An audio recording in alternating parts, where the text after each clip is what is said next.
Hello, Chad. Welcome to the stream. Got something a little bit special cooked up today. Just starting in a few more minutes here. Just give me 1 second. I just gotta currently just sharing it on Discord. Hello, Jamie. Good time zone, everyone. Hope it's not too late for you guys. Flamboyant Pickle, welcome back, everybody. We'll start in just a minute. Hello, Jack. Glad to see you all here to join me on this Tuesday evening. Sorry this is a little bit of a later start than usual, but I hope it's not too late for everyone.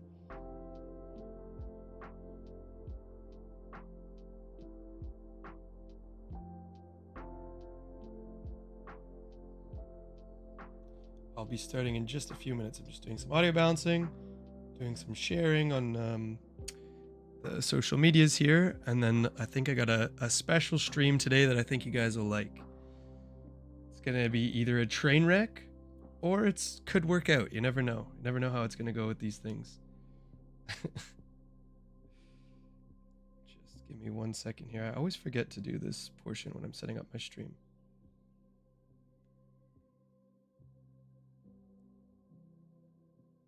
Okay.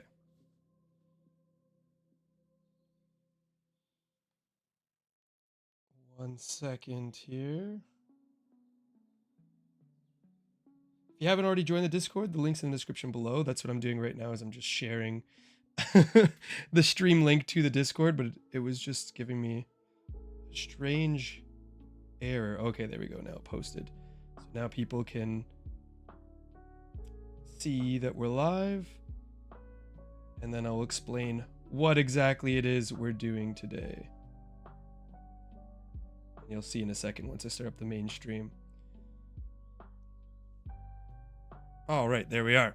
Let me start it up here. Hello, everybody. Hello, Aflad. Welcome back. Happy to see you're back here. And to all you new joiners and all you recurring joiners, happy to see you all.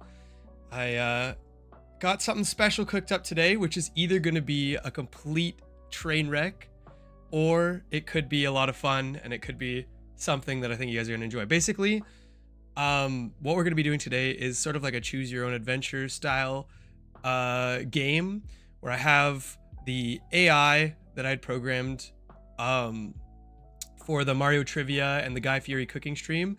This time I've programmed it to be this dungeon master wizard here that we have, and it's basically going to be taking us on this quest to retrieve the sword of Utubi, or YouTube.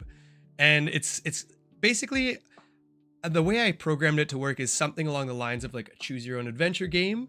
So we'll present it with, it'll start out with a scenario, and then it'll present us with like 2 or 3 choices.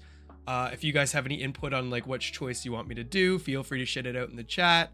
There might be some delay, but I'll try my best to play along with the story. And I also made it pretty the AI pretty malleable, in a sense where we can mend the story if we want to be like, oh, it gives us like 3 choices that aren't really that great, and we're like, oh, we want to see there's a village up ahead, and then the AI will develop the story into that sort of sense. At least I hope it does, because if the code works, if not, it could be a big disaster. But I think it's gonna be fun. Without further ado, we'll dive into it, and you guys will see just exactly what I'm talking about, because I'm sure it sounds crazy now, but once we get it going, it'll be pretty simple, and you guys will understand exactly what I'm talking about. So it's, for all of you guys that have played a choose your own adventure game, it's gonna play very similarly to that, but excuse me, sorry, I need some water. But we're gonna be like kind of making the adventure up with the AI. Like the AI will lead us in that sort of direction, and this is like a precursor to eventually down the line I want to do like a Dungeons and Dragons style theme stream, where I get you guys involved as you play characters throughout like a campaign or whatever. But I'm just testing the AI, seeing what kind of adventure it'll take us on. But first things first, what I think we need to do is we're all going to be collectively playing as one character here, and I think we need to design what this character looks like. I had some sort of like idea. It could be a human, could be a humanoid, or like a demi-human, whatever. If if you guys have any input while I'm drawing, and you guys will also witness my fantastical paint drawings throughout this journey, because I'll try and do some reenacting of what the AI says and does in our scenarios. So I think we'll start off with a nice circular head there. Give him some ears, very human looking ears. If anyone has any inputs while I'm making this, I will what's it called? Glad you take your suggestions. Oh, kind of mangled his eye there, but we'll give him a nice smile. And I need you guys to help me come up with like a name or a hairstyle as well for this guy. This will be our hero. We'll give him a nice shirt. And the only item, because the AI will keep track of any items we obtain along our journey or like progress, the only item we have to start out is an axe. So I'll be drawing an axe in his hand here. That's the Twitch chatbot. I don't exactly know what the Twitch chatbot looks like, but we could. Does it have? I think it's like a white skin with like orange or purple ears or something like that. Don't mind my hands. This guy's just got, you know, fantastic hands here. Give him some long legs. And I don't want to spend too long on this segment here, so I'm just going to draw his basic outline and then we'll color him in. But he can be the Twitch chatbot type Pokemon. Oops. So that's no nose. We'll give him his, where is it? I think it's like purple ears that the Twitch, oh, I think we gotta do that, yeah. And then he has like a pale white face, if I remember correctly. Ooh. Here, wait, redo. Sorry. You'll see my my paint skills. I've been practicing, so hopefully it'll be, I won't be super slow in trying to draw for you guys. But this is our Twitch chatbot character coming to life here. Let me we'll give him a red shirt here. Chatbot with a Bart Simpson body. Yeah, we'll give him the authentic Bart Simpson. He's got the red shirt and the blue shorts, I think. Is what, I don't know why it always loads it into my secondary. There we go. Okay, and then we'll give his shoes just a standard black color in his mouth like that. There, looks perfectly. Could be like a UFC fighter with those cauliflower ears. That's very true. Well, this is our character, name TBD, but right now we're going to drop him into his first scenario here, which is the woods of darkness, I guess we'll call them. There he is, our boy. And without further ado, we'll get the AI cooking here. I'll start it up. So we got nice Stanley wandering into the woods, or whatever you guys want to call him. Axe. Oh, he doesn't need an axe. I completely forgot to draw that. My bad. Let me put that in his hand right now. Oh, there we go. Let's make this a little bit bigger. There's his axe. And we'll got to give him a blade. There's his blade. Look at that. Fantastic. Okay. Now we'll get the AI cooking. Hello, Dungeon Master. It appears our hero has arrived in the woods of darkness. I wonder what treacherous perils await us. Okay, the speech recognition recognized what we got going on, and now it's cooking, as you can see, up a story for us. Judging by his size, he looks half giant. He very well could be. I mean, he's as tall as this evergreen tree here. Welcome, mere mortal. Entering the woods of darkness, eh? Well, you're a brave one, that's for fucking sure. Sir, we are. The woods are crawling with nasty creatures. Here's what jumps out.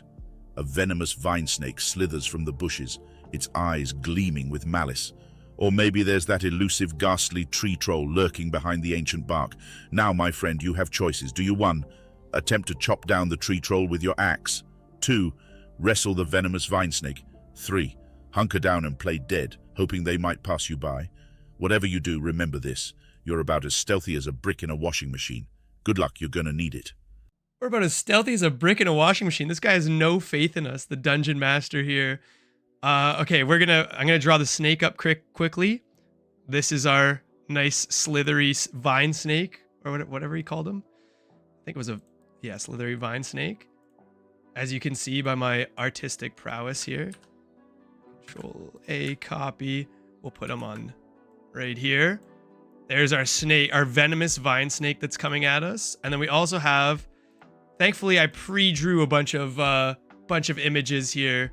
So we have this guy, our nice, I think he said it was a golem hiding behind a tree.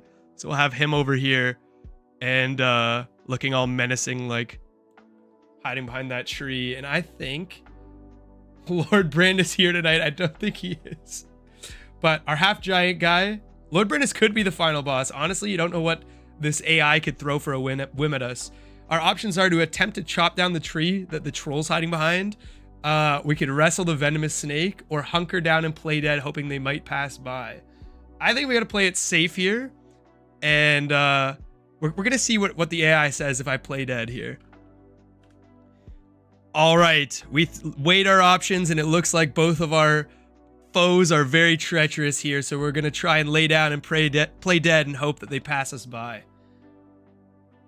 And then we get up and make out with the golem as he's passing us by.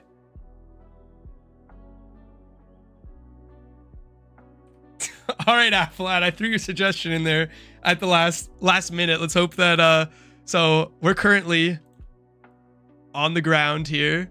Oh, let me get us on the ground here. And, oh, okay, we're upside down. Laying down and hoping that these two monstrosities will pass us by here. They're creeping up on us. Seriously? Play dead? And fuck. Make out with a golem as it passes by. You're out of your damn mind. But all right. Loud catchphrase. You hurriedly fling yourself down on the ground, barely suppressing the giggles that are threatening to bubble out of you. For good measure, you even stick your tongue out to the side, pretending to be dead as a doornail. Okay. The vine snake and tree troll nearly have a moment. They glance at each other and shrug, then slither and lumber away respectively. As you lay there, there's a thunderous sound of feet, and suddenly, a towering golem lumbers past. You grab him, pull him down and plant a smacker on him. He booms in surprised laughter and plods off again, leaving you in peace. But now, having disturbed nature's peace, there's a rumble in the undergrowth and the ground shakes beneath you. Has your kiss awakened the Mountain King, or have you upset the gang of grumpy goblins? Choose now. 1. Try to calm the Mountain King using the ancient tongue. 2. Prepare to do battle with the gang of grumpy goblins. As I always say, life's a shit sandwich and every day is another big bite. Life's a shit sandwich and every day's another big bite. So, I guess what happened was the goblin was, or this goblin king, or I think he turned from a troll into a goblin king. He walked past us and then we jumped up and let me see if I can flip vertical again. Yeah, there we go. We jumped up in surprise and landed a smooch on him there. And then I guess it was either good or it was either happy or bad grumbling because he kept his march on away into the distance. Looks like our snake lost half of its head here, and they both slithered out of our territory. But then it sounds like we heard some rumbling in the distance, and now we could tongue the Mountain King, Jamie says. The ancient tongue very well could be some kind of kiss. But yeah, so now we have options to try and calm the Mountain King using the ancient tongue, or prepare to do battle with a gang of angry goblins. Okay, I do not want to... It's too early for us to engage in battle here, I feel like. We don't have the resources, other than just, like, our boy and his handy axe here. Let me just get rid of that box. There we go. All right, we're going to try and reason with the Mountain King here, and hope that he's not too offended by our feeble attempt to seduce his subordinate.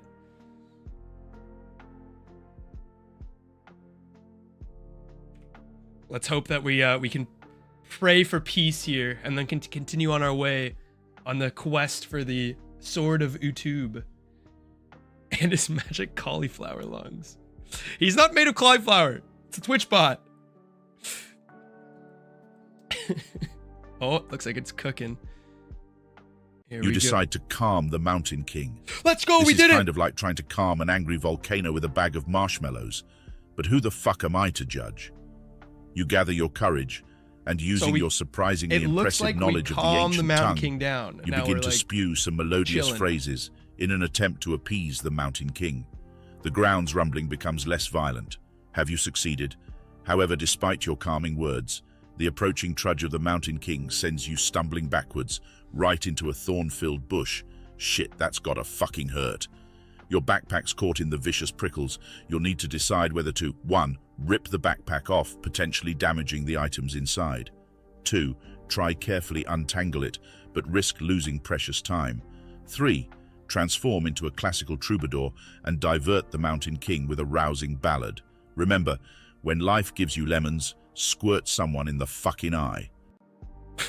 I don't know about that, Mr. Dungeon Master, but so it looks like we did our mountain tongue. I don't know exactly what that would sound like, but it would be like I'm guessing some sort of wail, like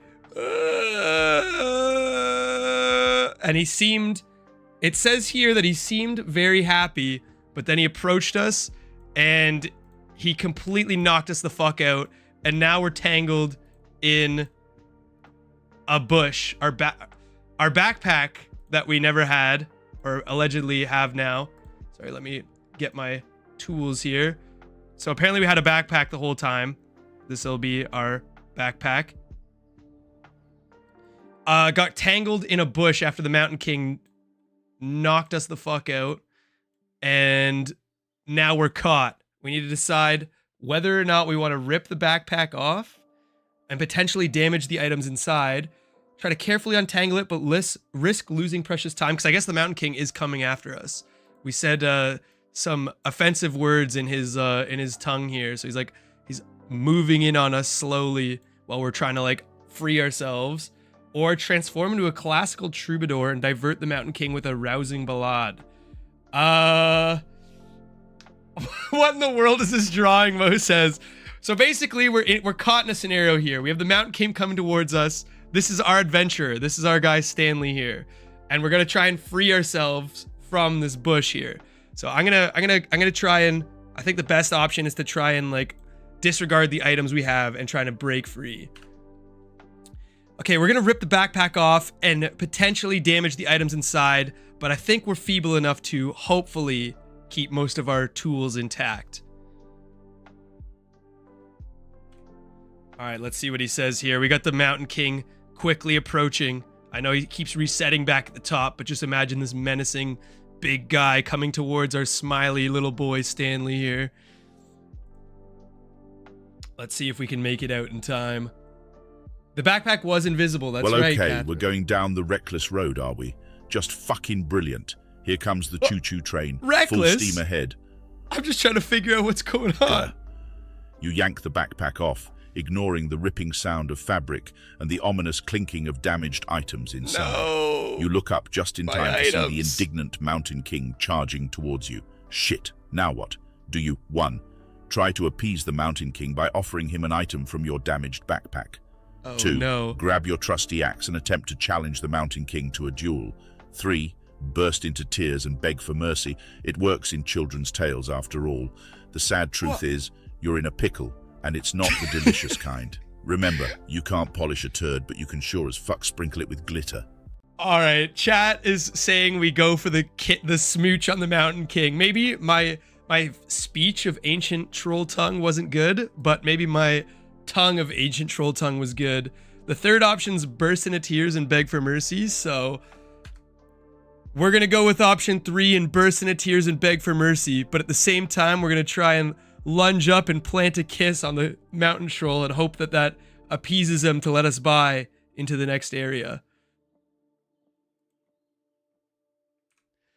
You're right, Aflad. The kiss should theoretically increase the charisma level there. Hopefully, so we freed ourselves from this bush here, but unfortunately we ripped up our backpack, so I don't know what items we have left inside.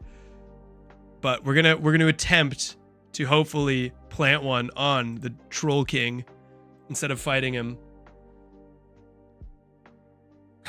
The S&M Mountain Troll. Oh, you are just a bundle of surprises. Going from hardened adventurer He to... liked it. Is it Cupid? Or is it just a deranged maniac? I Bit of can't tell both. anymore. In a dramatic think he display might have of liked our desperation, decision. you collapse to your knees and burst into tears. The Mountain King, taken aback by your sudden emotional outburst, halts in his tracks. Seizing this opportunity, you leap up and plant an affectionate kiss square on his rocky cheek. There's a thunderous rumble, then a belly laugh echoes throughout the mountain. Seems the Mountain King isn't immune to your peculiar charms. No, he failed to do it. With a wave of his huge arm, he didn't like the kiss. Mountain King signals for you to pass. But be aware, adventurer, the next part of your journey lies in hot, treacherous, lava-filled terrain. You must choose again. 1. Remove pieces of your armor to survive the heat but expose yourself to danger. 2. Jump over lava streams, risking serious burns but keeping your equipment intact. 3. Transform into a heat-resistant rock and slowly roll your way through the lava fields. Interesting Sometimes, choices. I want to say something wise like, when you're up shit creek without a paddle, better start swimming, but have to remember we're dealing with you. Ah well, time to choose. Time to choose. Well, I think what we did here is we snuck up on, while we were pleading for our lives, we snuck up on the Mountain King and planted a nice kiss on him, and he bowed, I guess, and let us continue on our adventure, which I'm very grateful for. Now we will, let me just clear all this. Oh, let me hit Z here. Now we've carried on, still crying from our affectionate kiss with the Mountain King. Some of our items are damaged, so I guess our axe was a little bit damaged along the way. We're now, I don't know if we should go into the lava area yet. We don't really have any items on us. I'm gonna take option number 4, and I'm gonna venture into the woods some more and see if we can rummage up some treasure or find some valuable items before we venture into the dangerous lava zone. Let's see what he has to say to that. This is really a choose your own adventure where you're just running your own story here. See what he has to say. So we're back in the woods. Let me get some more trees here. While we wait for him to cook, I'll put our... Look at you, breaking the rules and making up your own damn options. He's not You must happy. have eaten your Bravos this morning. You bravely, or perhaps foolishly, decide to venture back into the perilous woodland. You forage, poke around, and within a thick tangle of vines, you uncover a treasure chest. Well, fuck me sideways with a cactus gold star for the rebellious player. However, you hear the scuttling of legs and a high-pitched giggle. There are 2 choices to shit your pants over. 1. Open the chest and risk angering the loot leprechaun guarding it. 2. Ignore the chest and venture back to the lava fields, with an angry leprechaun hot on your tail. Time to pull up your big kid pants and make a choice. And remember, it's all fun and games until someone loses a shit ton of gold. Oh, crap. Okay, so now we're in a conundrum. I think he's crying more for his broken axe. I agree. His axe is in shambles, but hopefully, with his teary walk up to this treasure chest, he's able to find something good. He did say that you venture back in the woodland and you hear the scuttling legs of a high-pitched giggle. There are 2 choices. So I think there's a leprechaun after us. Yeah, open the chest and risk angering the loot leprechaun guarding it. Okay, so we gotta draw the loot leprechaun real quick. We'll give him a nice... First, we'll draw his outline. We'll give him a nice big bushy hat. And a buckle there. There we go. And then we'll give him a small body. I'm not bad at drawing. You're bad at drawing. There we go. Okay, now let's color some of them in. We got this. Let's give him a nice little smile. And oh, it looks, look at him. He looks kind of like peaceful, this little guy. We'll switch this here. We got to give him, everybody knows that all leprechauns have gingery red hair and very pale skin. So we're going to give him some ginger hair and pale skin there. And then he's got his green little uniform. I feel like Khan Academy here drawing everything out. And his green hat. We'll give him a yellow buckle on his green little hat. Oh, didn't mean to do that. There we go. And then we got to give him a divider for his clothes because you can't tell his pants from his belt there. So we have, this is our scenario here. He emerges from behind the woods. We have our guardian leprechaun. And let me just put him on a different layer. Our little leprechaun guarding the chest. Oh, he lost his hat, I guess. Or part of his hat. But that's okay. Insert an image of Jake. I think this could be Jake the leprechaun here. Just open it, kick the leprechaun in the head. All right, I think that's the best option that we should go for. But here's our scenario here. He's going to turn from a leprechaun and an angry leprechaun very quick. All right, we don't care about any short ginger Lucky Charms Jake Williams looking guy. We're going to kick that leprechaun right in the head, and then we're going to open that chest and steal the treasure inside. The Jake-a-con. All right, so as we approach the chest here, we see he's going from a happy leprechaun to an angry leprechaun. Very evil. Well, I guess he'd have ginger eyebrows. Let me give him some ginger eyebrows. Oh. There we go. Ah, so you've got more than a few fucking screws loose in your noggin, have you? Are you? He doesn't like that we're going after the leprechaun's treasure. Low before springing and delivering a perfect flying kick to the loot leprechaun. Let's go! He's sent flying, his hat spiraling through the air, and he lands on his emerald ass, squealing with indignation. Bravo, courageous, or just damn stupid adventurer. You rip open the chest, showing no fear. The golden glow inside the chest illuminates your surprised face. It's full of shiny plunder. Holy fuck-a-moly. I can imagine you saying. Let's go! But no time to celebrate yet, for the angry little leprechaun is back with reinforcements. You must decide. 1. Initiate a game of chance with the Leprechaun King for all the gold. 2. Fight your way out using your newly acquired treasures. 3. Beg the leprechauns for mercy, and possibly for some friendship bracelets. And don't drop the shit-encrusted scepter. It may be your only hope. We got a shit-encrusted scepter there, guys. I think that's a huge win for the team. So now he came back. They're not as strong as him because they don't have the true full ginger. They just have their eyebrows are blackened. Wait, is there something? Okay, this guy's not even mad. He's happy we're here. This little guy right here. But we kicked. So we walked up. This is a valuable reenactment here of what happened. We walked up. We kicked the crap out of this stupid leprechaun here, and we kicked him right on his ass. He went flying. Oh, wait. Gotta grab him from here. Oh, okay. He lost his hat. He got kicked so hard. And then oh, I didn't mean to flip the whole image. But he flipped upside down. Just imagine it. See? He got flipped upside down like that. And then he was so embarrassed that his boys came back him up. And now we got the shit-encrusted scepter, which I'll put in our other hand here. So here, wait. Let me just draw out the shit-encrusted scepter. So it's like a big stick, but it's poo-like. There we go. And it's like half deformed in our hands here. But we now have our broken axe and our shit-encrusted scepter, and now we can take on these little guys. Go to the casino and gamble. Maybe after we defeat the leprechauns, we can try and venture into the casino and gamble away for a better staff. This Jake-a-con King gets freaky on Fridays. Indeed he does. But we gotta fight using our newly acquired treasures here. I think that's the best option. All right, Dungeon Master. It looks like our back's against a wall. We're gonna have to fight our way out using our newly acquired treasures. Let's hope this shit-encrusted scepter will be useful for us in the battle. Let's see if we can make it out alive. It already looks like you're holding a turd in the other hand. That's clearly an axe, okay? Come on. That's not a turd. I'm holding a turd scepter. I don't know if there's any jewels in it, but it kind of looks like a big spiky stick. Hopefully we can kill some of these leprechauns. Oh yeah, and this guy he's back up now because his friends are here. Well, ain't you a feisty one? Swinging your scepter like you just stepped out of a king's birthday bash. Ooh, yow.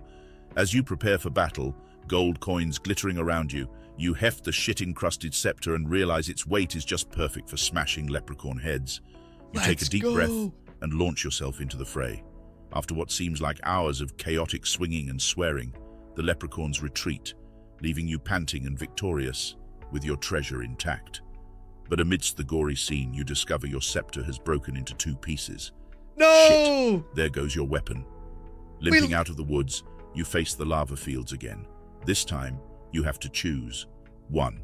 Use the golden treasures to fashion a heat shield to cross the lava fields. 2.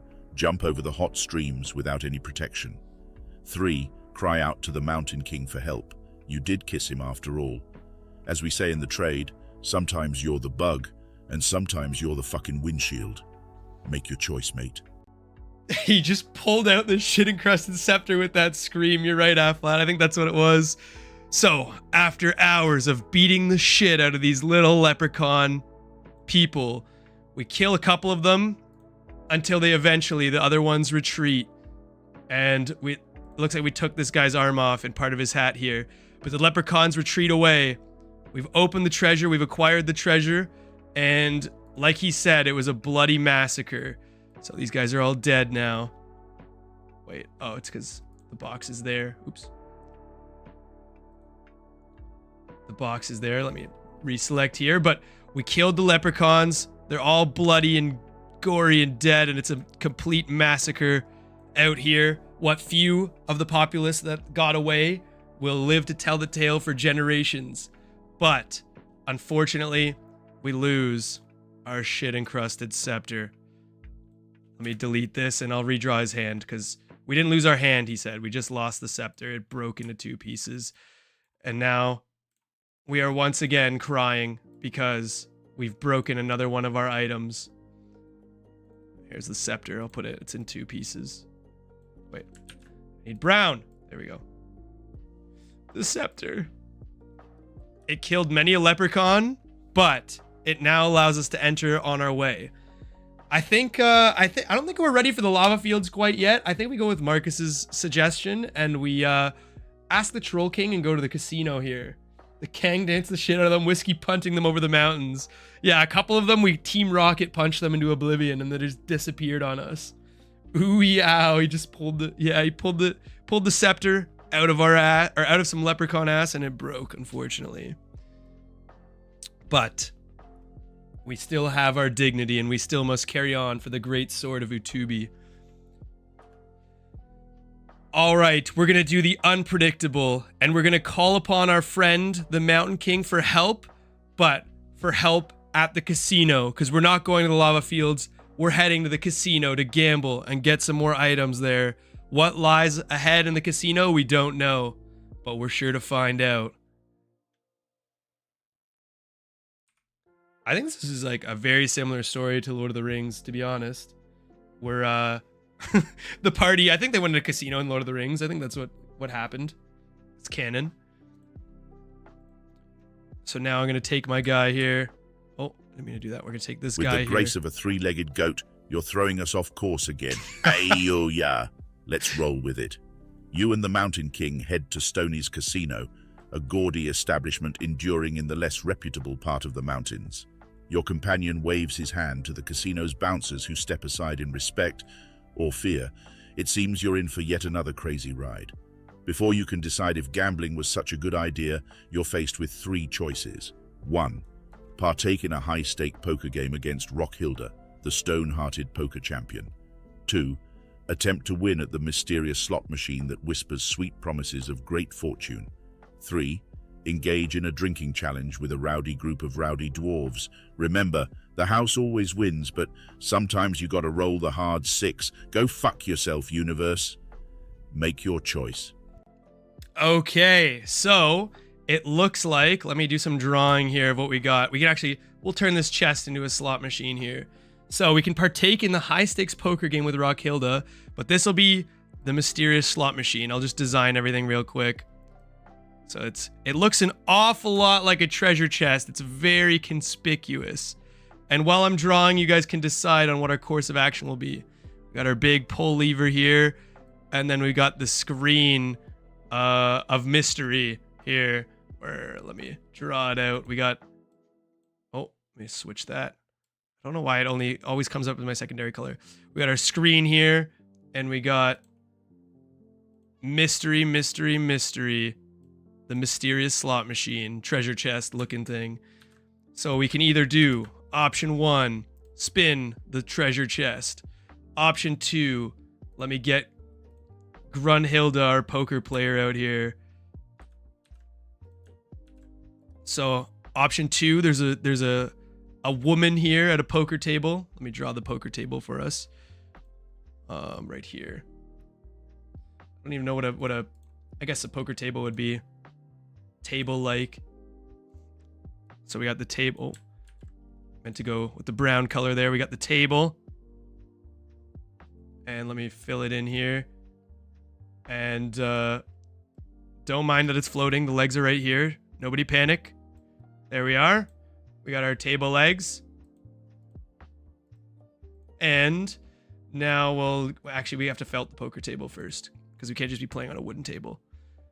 So, let me see. Hopefully that's closed off. It doesn't. There we go. Perfect. We got, what is her name? We got Rockhilda at the poker table. I guess her name is Rockhilda. We'll give her gray skin. Oh, or green. She's a goblin now. That's Rockhilda for you. Unpredictable as ever. And then we're just gonna call, instead of dwarves, it'll be a gangly group of leprechauns over here. Let me make a new layer just so they're easier to control. So we have engage in a drinking challenge with a rowdy group of leprechauns. So we'll give them all a couple pints here, or a pint of beer. So this will be their headmaster drinker, and he's got his green ale here in his thing. So I'll let you guys decide whatever you guys want. We have option 1, the mystery slot machine. Option 2, Rockhilda. Or option 3, the drinking challenge with the dwarves. Dwarf strippers. All right, I'll give them a poll just for you.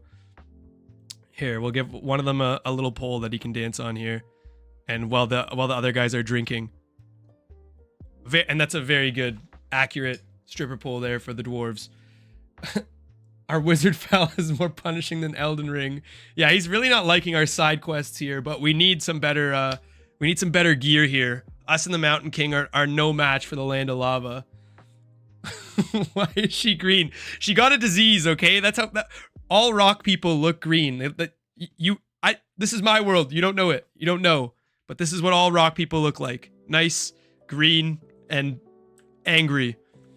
So it looks like we're going to do poker request help from R2D2 protagonist Arthur Morgan.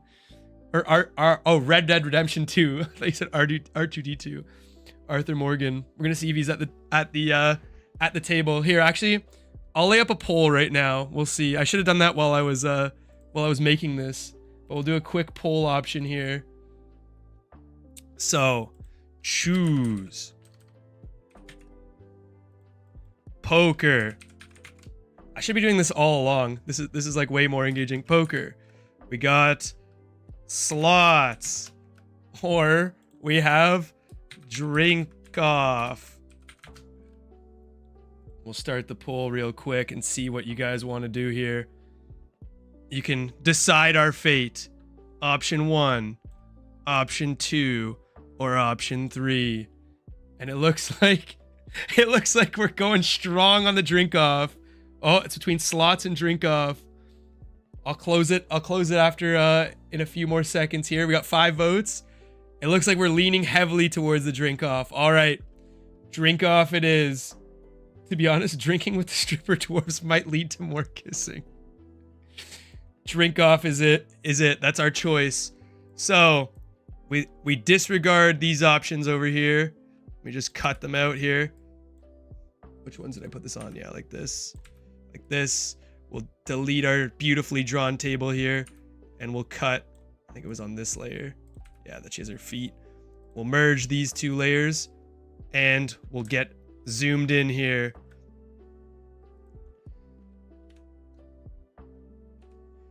All right, our options are clear. With the Troll King on our side, we're gonna challenge those dwarf leprechauns to a drink off. For some reason, there's also a stripper pole. He's gonna be happy. This is like the first time we took one of his actual suggestions, but this is a huge roll for charisma. If we could finesse the Troll King, I think we could outdrink these guys. Let's see what we got in store for us here.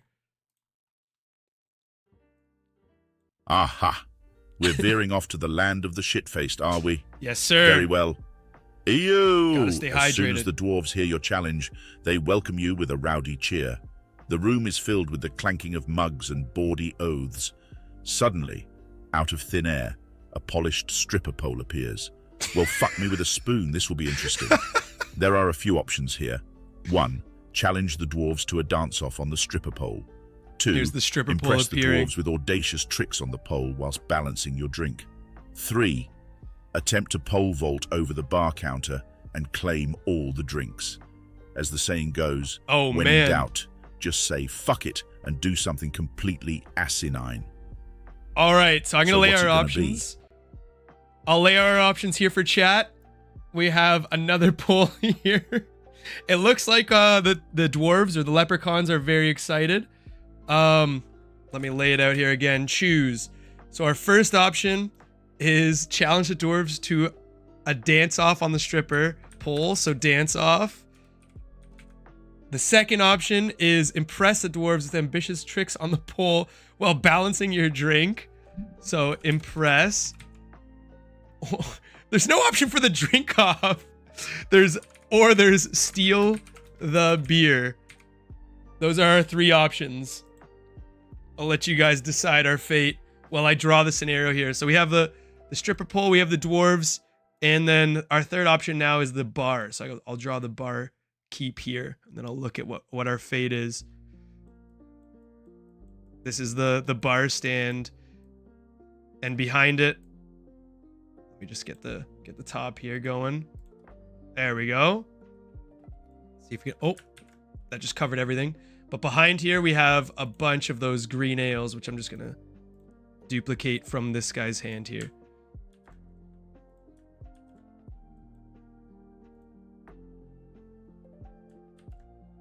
And let's put some, oh, meant to copy from here. Okay, sorry. Let me redirect here. But yeah, keep voting on the poll that we got going on. See what's good here, and I'm just building out the scene here. Let me copy these. We'll multiply these.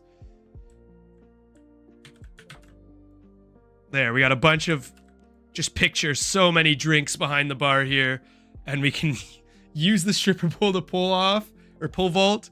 There's really no option to drink with these dwarves. We can impress them with our dance moves, or we can have a dance off.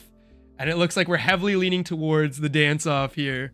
So I think that's our option. All right.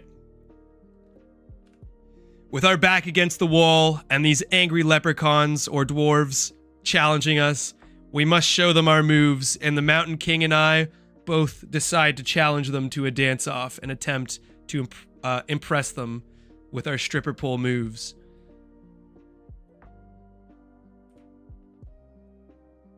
All right, so we graciously accepted their challenge. Our boy Stanley here makes his way up to the stripper pole, and he starts dancing. Let's see if it works. I don't know, but had to get drinking somehow. You're drunk. Oh, I see. We're dancing now. I'd pay to see this, you know. Ew. You and the Mountain King step up to the pole, striking dramatic poses that making garner the roars wizard of laughter and chat applause excited from here. your rowdy company. Despite your varying levels of grace, or lack thereof, your improvised rhythmic flailing and the king's surprisingly elegant twirls seem to charm the king drunken got in it too. dwarves. The outcome of your Let's dance go! has them laughing and clapping. Even a few coins are thrown your way, an unexpected We made source of money! revenue. But your celebration is short-lived, as 3 potential issues arise. 1. An offended dancer challenges you for stealing her limelight. 2. Oh The no. dwarves demand another round, but you're feeling woozy from the booze. 3. You've caught the attention of Rockhilda, the poker champion, and she's looking for a match. As the saying goes, you can't make a fucking omelette without breaking a few dwarves. Wait, that's not it. I don't think Anyway, that's how it goes. Time to choose. All right. Sorry, I'm trying to...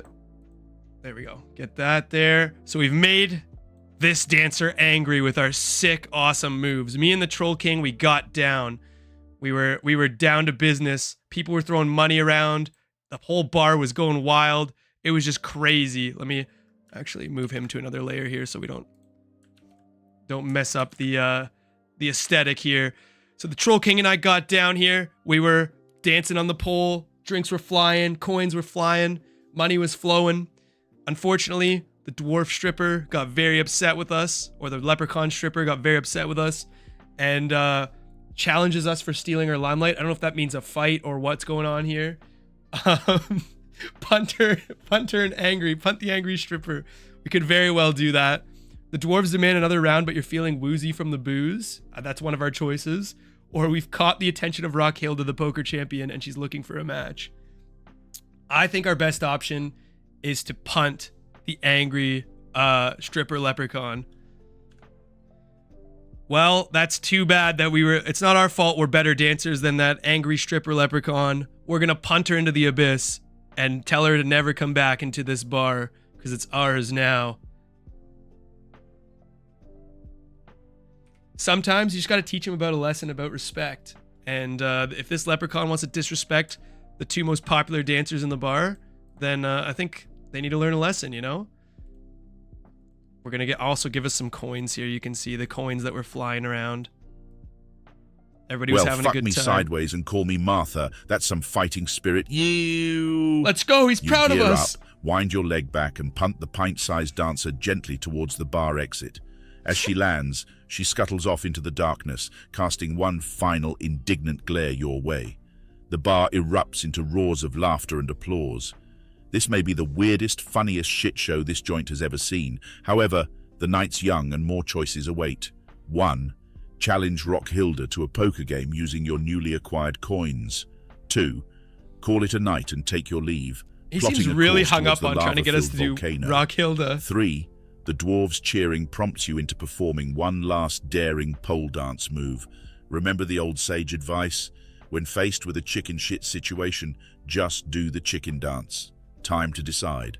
All right, it's time to decide. I think the best option, I think he really wants us to challenge Rockhilda. I think he's got something up our sleeve for that lore. But as you can see, we punted that little party pooper leprechaun out of here, gone.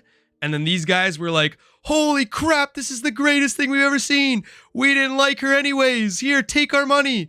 And we got even more coins. So now myself and the Mountain King here are just rolling in the dough. And we said, you know what? We need to repair our busted equipment. If we're going to take on Lava Land, we got to challenge Rockhilda and gamble all our stakes on the poker table. So I think that's what we got to do. Now that we have the bar's attention, we boldly challenge Rockhilda to the poker game of her life. Will we win? We don't know. So let me get the scene set here. She asked for a match, give her a matchstick. Yeah, well, she asked for a match and she got a foot. We're gonna merge these guys down and we're gonna delete. Let me clear out. Actually, we'll keep the back spirit. Bar scene here. No fear, no regrets, just balls to the wall boldness. Ooh. You saunter over to the poker table, challenging Rockhilda to a game. She eyes you warily but accepts your challenge. You both sit, surrounded by the eager crowd, the tension almost palpable.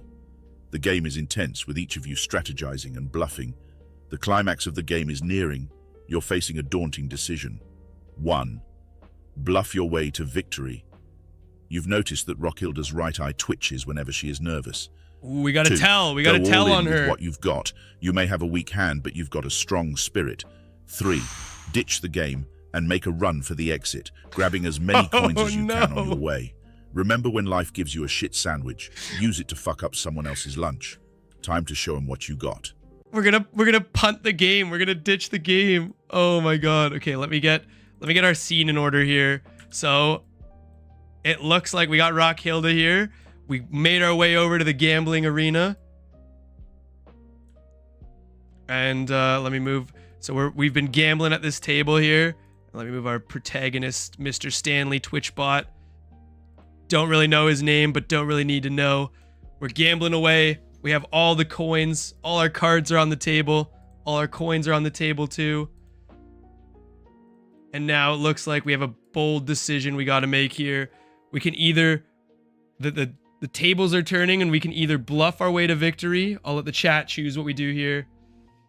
You gotta make her more nervous. That's true. We could also have a funny third option if anyone has an idea. We can, or a funny fourth option. We can throw her way. So first one is bluff. Second option is go all in. Oh, sorry, I'm typing it out right now. All in, baby. Third option is make a run for it. Oh, make a run for it. There we go. I'll start the poll and I'll finish drawing out our scene here. I'll get our crowd around. We gotta get our gold on the table here, I should say. Got all our money. It's all over the floor, and whatever we picked up, we got on the table here. Now we got our leprechauns. They're cheering us on in the background. They're all excited. This is the most action this bar has ever seen, like the wizard said. They're gathering round. They still didn't let the one stripper leprechaun in that made fun of us. But it looks like it's a 50-50. Oh no, it looks like we got a split between bluff and make a run for it. And we got all in, baby. Well, I guess there's no reward without risk. We truly have to do what the people want. It keeps jumping up and down, but we're gonna go all in on this one. Let's see if it pays off. Good voting, everyone. Or kiss her. That's a good idea. Maybe we'll go all in, and if we win or lose, we'll plant a nice one on Rockhilda to distract her. Actually, yeah, I think that's what we'll do. All right, clearly the only option we have is to go all in. It's all or nothing, no gain, no glory. But to throw our opponent off right before we claim going all in, we're gonna plant a nice kiss on Roxhilda and try and throw her off her game. Let's see if that'll do. So, we declare we're all in. The plot thickens. All our money's on the line. Along with all our possessions, we match her call and go all in here. And then before we do that, or while we're doing that, we lean in with all our chips and we plant a nice kiss while we're crying. Hoorah! You're really developing a proclivity for this kissing strategy, aren't you? Doesn't matter who, if they've got lips, they're getting a smoocher. Eh? Yee-haw! The dungeon master's caught on to us. You lean across the table and plant a smackaroo on Rockhilda's stony cheek. An eruption of loud guffaws and wolf whistles fills the casino, but Rockhilda merely raises her eyebrows before slowly cracking a smile. Your audacious act seems to have worked. Your unexpected smooch has thrown her off balance. We did it! Fuck me. She's distracted! You collect your winnings. We won the game! And a contented murmur Let's passes go! through the crowd. With the knight's victory in your pocket, here's what lies ahead. 1. Celebrate your victory with the dwarves, leading to unpredictable They're not mischief. dwarves, they're clear leprechauns. 2. Come on, man. Head to the volcano with your winnings and new confidence. 3. You know what? Fuck this quest. Retire and buy a tavern in the mountains. Jacobagon Magakos. Never let a fucking poker game ruin a good kissing session. Time to decide. Was that a true quote from Jacobagon Magakos? It says, never let a poker game ruin a good kissing session in quotes here. So clearly we won. We went all in. We got a ton of money. The crowd's going nuts. The people are freaking out. Rockhilda's now in tears because she's lost all her money, but she got a good kiss. Probably first kiss she's had in a while. She looks very pale and strange. Oh, she's kissing, or she's tearing up with yellow. I guess that's what rock people do. But either way, we did it. We made some money. We're happy. Now, me and the Mountain King, the boys, we can choose to either... Oh, wrong scene there. Let me undo that. Me and the Mountain King, now that we're rich as hell, we can choose to either celebrate our victory with the dwarves or head to the volcano. We're not going to retire and get a tavern in the mountains. I feel like we got to continue on our quest. So our options are, let's see. I say you got to try to enlist the leprechauns to help you with the alcohol and the money. That's very good too. She got a cold sore thanks to the mountain troll. Yeah, he does look like he definitely has some no good diseases on him for sure. Hanging out in the mountains for that long. Oh my god. But yeah, I think we should try and hire the leprechauns. I think that's a very good idea. If anyone has any other suggestions, if not, that's what we're going with. Sorry, I can't even speak right now over that poker win. You can hear me slurring my words. It's not because of the water or the bad omen we've been drinking. It's definitely because of our huge winnings we made at the tavern. I'm just in shock. All right. We're going to celebrate our victory with the dwarves, leading to unpredictable mischief, but we're also going to use our winnings to try and recruit the dwarves to carry on our quest for the Sword of YouTube. Or leprechauns. I don't know why I call them dwarves. They're leprechauns. They're clearly leprechauns. Just because he's calling them that. I can see he can't. Let's see what we got. They clearly love money, and we got a lot of it. So let's see if they can roll with us and we can make some new companions. Oh, I see him cooking. There we go. Oh, you're on a hot fucking roll, aren't you? Crafting your own scenarios, leading your own path. He doesn't like Be it when we go wild off and free, script. you glorious shit show. Ooh for you! You Ooh for celebrate you with is the dwarves right, well brother. into the night, sharing tales and singing bawdy songs. At the peak of the merriment, you use your shining charisma and your shimmering winnings to recruit the dwarves to join your quest. They cheer and raise another toast, accepting your proposal. Let's go! We By got morning, the dwarves or the you're feeling rather leprechauns! hungover, but you're not alone. Your new band of dwarfs are ready to follow your lead, albeit rather grumpily. Now you must choose. 1. Head straight to the volcano despite your less than ideal condition. 2. Take a detour through the mystical Fountain of Recovery, rumored to cure anything. Ooh, 3. we could get a Set up hangover a cure. refreshing gnome-made lemonade stand to rejuvenate everyone. Remember my adage, if life is a shitstorm, you're the eye of that shitstorm, spinning in dizzy fucking circles. Gnome-made Time to lemonade decide. stand, but we don't have any gnomes. We have leprechauns, and I think leprechauns and dwarves are completely different, so it can't be gnome-made. This is most definitely the Hobbit, Afflat. We clearly, I think this is what J.R.R. Tolkien originally wrote, and then they completely botched it when they made the Lord of the Rings and the Hobbit series. A Fountain of Blue Powerade sounds nice. All right, let me get our scenes ready here, and I'll let you guys choose this one while I set everything up. We'll do another poll here for those of you that are interested. Choose. There we go. So we have either head to volcano, and it looks like that might be bad because we're in a bad condition, like you said, despite your less than ideal condition.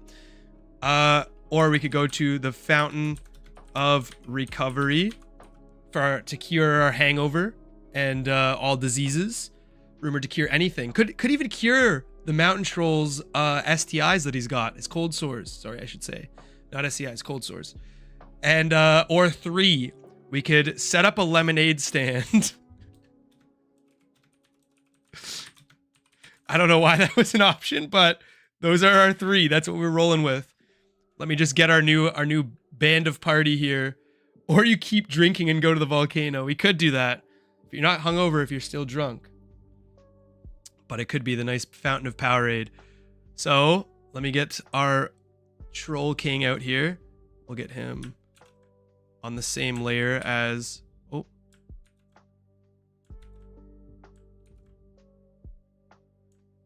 Oh no. Okay, I meant to grab here.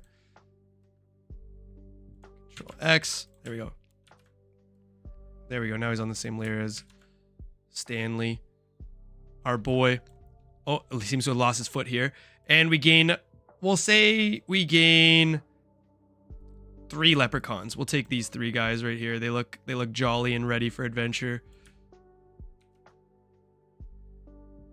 And we'll put them on a different thing here. And we'll piece them together a little bit so that it's more manageable. There's one. Our party's growing significantly bigger. we got our leprechaun boys, and we got our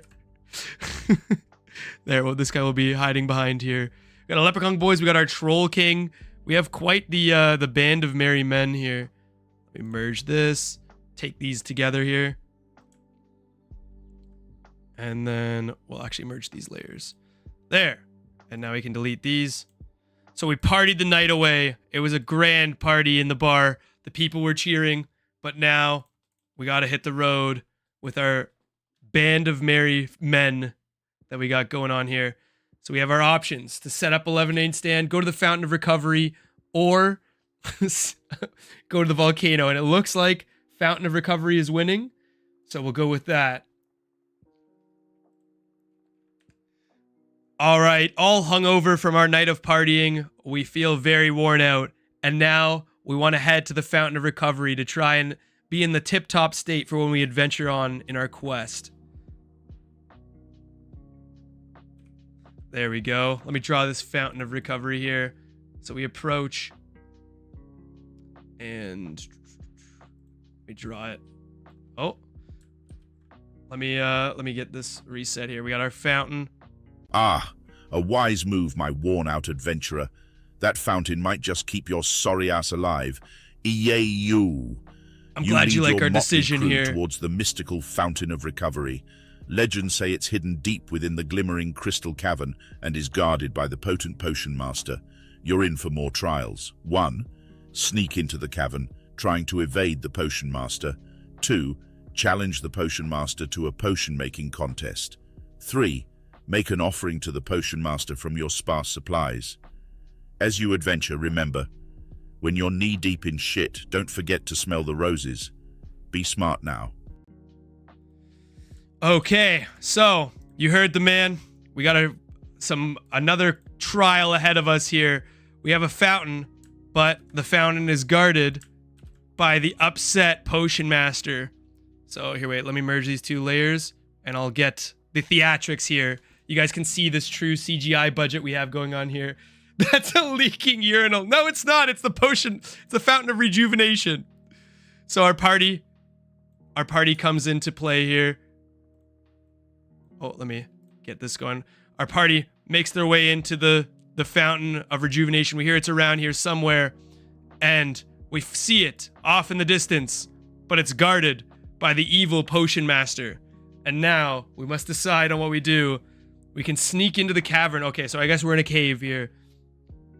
We can sneak. I'll give you guys the options again. Choose.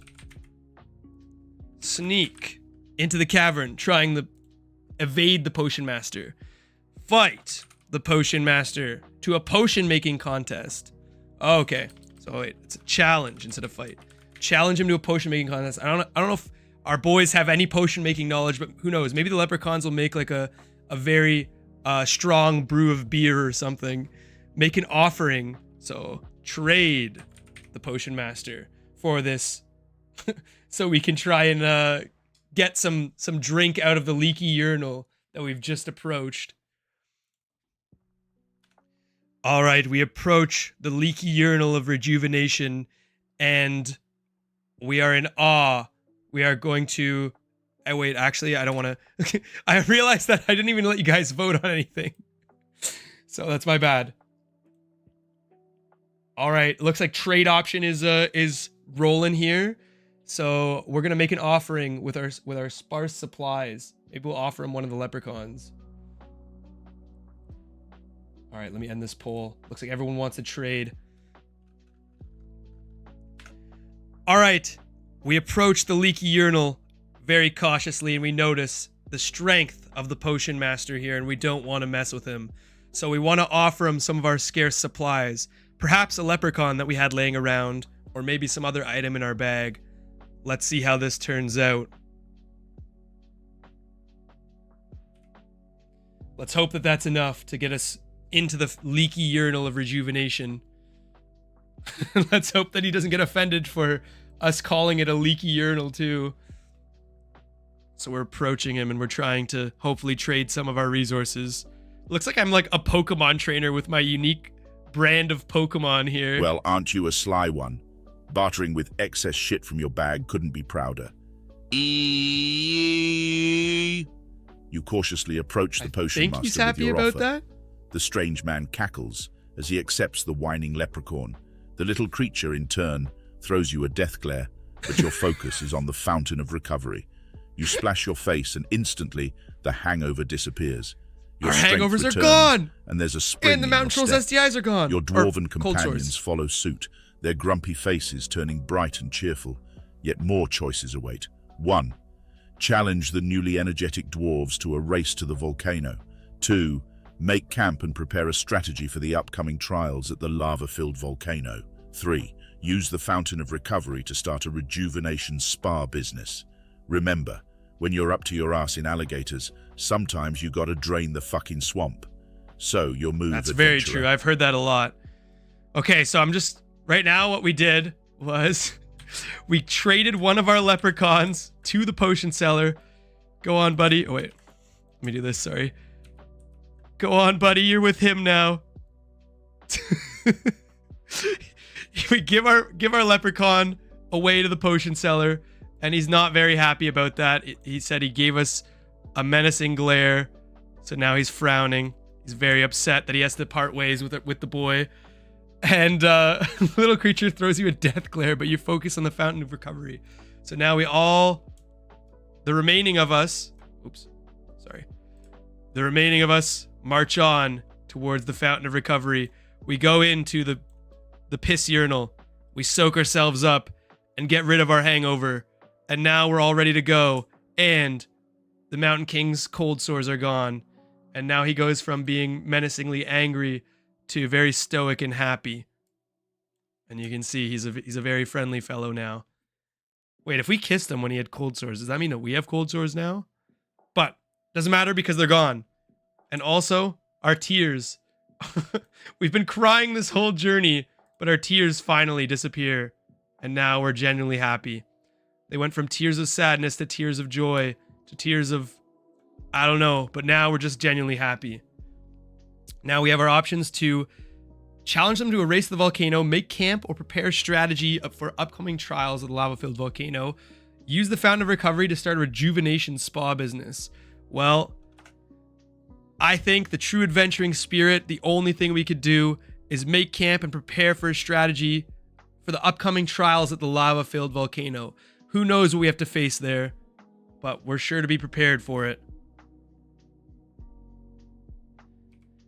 Potion Master, I'm going into battle, and I require only your strongest potions. I love that. If anyone doesn't get that reference, it's a very old YouTube video. It's, I don't know, I'd recommend you watch it. It's called Potion Seller, and just looks like the thumbnail is some guy with like a very deformed head. But it's a funny you little cheeky skit. Optimist. Prepared for whatever comes, huh? Doesn't matter if it's raining shitfires and you're wearing paper undies. Ew! You set up a decent camp near the epic cure-all people trademark. Your newly invigorated squad starts to strategize, mapping paths, discussing combat formations, and calculating the odds. Strategizing. The campfire shelters you all in its welcoming warmth as the night deepens, evoking a sense of unity amongst your ragtag team. Except but for a this fresh guy. batch of choices are brewing. 1. Tell ghost stories to scare your companions and see their reaction. 2. Organize a scavenger hunt to get everyone familiar with the surroundings. 3. Challenge your team to a cooking contest. Best meal wins. And remember, unicorns might shit rainbows, but we're still in a fucking bug hunt. Happy choosing. All right. So I'll leave these options as I describe the rest of the story here, what's going on. I think the wizard might be constipated, unless that was just him now releasing all of his undies or whatever. What did he call it? His paper undies. I think he just defiled his paper undies.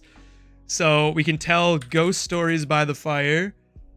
We can organize a scavenger hunt to familiarize ourselves with the surrounding area. Or we can have a cooking contest. Interesting. Best meal wins. I don't know what they win, but those are our options here. So we make our way out and we leave the urinal with unfortunately, our leprechaun. The potion seller takes our tribute of one small leprechaun boy, and he's happy. Oh, let me do this. And he's oh, there we go. And he's very happy with his trade. He lets us bathe in the urinal thing. And then we make our way down and make camp. Let me draw our campfire and delete this. So this is our campfire here. We're all gathered around it. It's very nice. As you can see, I'm a very, very talented artist. Everyone, please tell me how talented I am in the chat. And then, oh, sorry. and then we weigh our options for the night. We can either tell ghost stories, or have a scavenger hunt, or try and cook a very nice, scrumptious meal. These two leprechauns don't even look upset that they just lost one of their friends, which, I mean, I wouldn't be too upset either. He's just a minor piece in the story. Can't all be main characters, you know? He's not going to save the world and get this gracious sword. But those are our options, and it looks like the people have chosen and they want a cooking contest. So we need to obviously have a good meal for the day, so that's a good choice. All right, it looks like out of our 3 options, we're going to choose to challenge the team to a cooking contest. Hopefully a nice warm meal before we go into this treacherous land will lift our spirits and reap some nice rewards for us. Yes, we all gather around the campfire and have a nice jolly time here. There we go. Let's getting a little closer. Oh, sorry. Grab the wrong scene here. We gather closer to the campfire and we start cooking. The Mountain King cooks a nice big Cooking challenge. Nice big turkey leg. I've been waiting for this. We're in the big leagues now, ducklings. Indeed, fuck it. Master Chef gets mystical up in the mountain. Whoopah! That's our grill and our food. You announce the cooking challenge. Whoopah! Sparking competitive fire in the dwarf's eyes. Even the usually stoic Mountain King brightens. After much cooking, tasting and judging, a clear winner emerges. You, your stew of surprises, filled with an odd mixture of herbs and critters, somehow tastes divine. After filling your bellies, it's time to decide your next step. We get a gold medal for the cooking contest. Launch a surprise night attack on the lava-filled volcano. 2, get a good night's sleep and face whatever comes at daybreak. 3, scream into the void because why the hell not? Don't fuck this up, people. Mother always said, don't count your goblins before they shit gold. So what's the mighty plan, oh wise one? The mighty plan. I don't know. That's a tough say. But if it were up to me, we'd go back into the casino. But I don't think we can do that right now. Aflat says, why does the Dungeon Master have Teddy's voice? I think it's like a different, older British man that this guy has. I think they're actually 2 separate voices, but they just sound very old and British and similar in that sense. Catherine says, I was just wondering about that. It's not Teddy, I swear. It's our magical, non-trivia affiliated wizard that we have going on here. So we won the cooking contest, guys. Congratulations. Everybody give yourselves a pat on the back. We lost our hand at some point, so let me draw that back on here. Put our drawing back down to scale of 5. We'll give ourselves... We burnt part of our hand there. That's why it's brown and deformed. But now the team's all happy. They're ready to tackle the mountain. We can either go at night or we can go have a good night's sleep. I think we need to be as prepared as possible for this challenge. I'm going to go with the good night's sleep so we can face whatever comes at daybreak. Always got to be making these smart decisions. The leprechauns also very much miss the casino.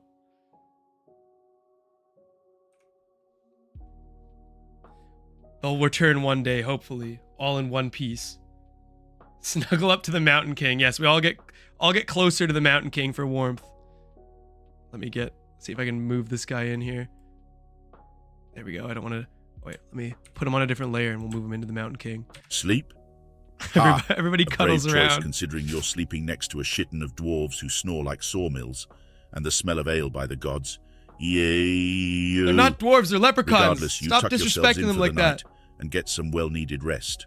The night is peaceful, and in the morning you all rise feeling rather refreshed, despite the lingering smell of dwarf farts. But wait, the leprechauns thirst for the casino. Do they know when to quit?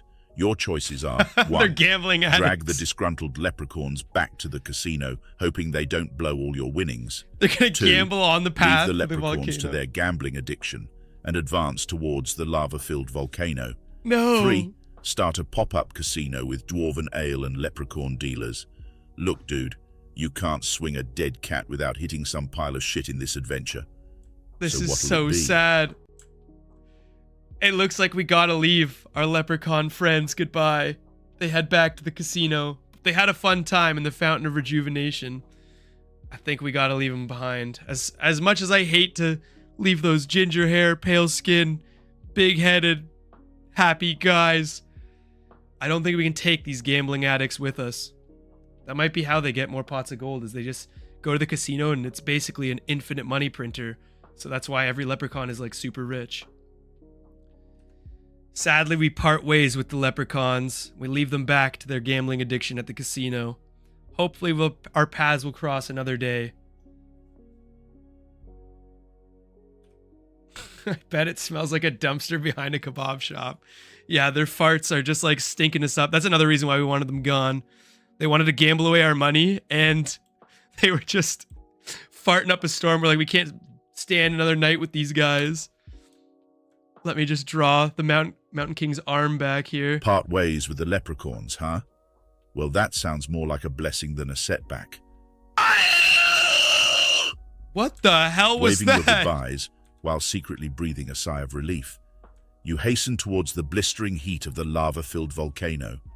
With the Mountain King and the dwarves by your side, the daunting sight doesn't seem as overwhelming anymore. As you approach the steaming mountain, you have a few options. 1. Send a scout ahead to scope out the treacherous path. 2. Forge ahead confidently, relying on the Mountain King's experience. 3. Perform a rain dance. Perhaps the volcano hates soggy bottoms as much as the next guy. Remember, Soggy what now? bravery is like taking a shit. If you force it too much, you'll tear something. So how do you plan to proceed? Okay, what is this? What is the Dungeon Master talking about? He's all choked up. Oh no! It looks like one of the leprechauns lost his lower body. But we say, goodbye, leprechauns. And they make their way over into the casino. One of them doesn't make it on the journey and he gets killed, unfortunately. As you can see, he's split into several pieces. But we say goodbye, leprechauns. And they make their way back to the casino.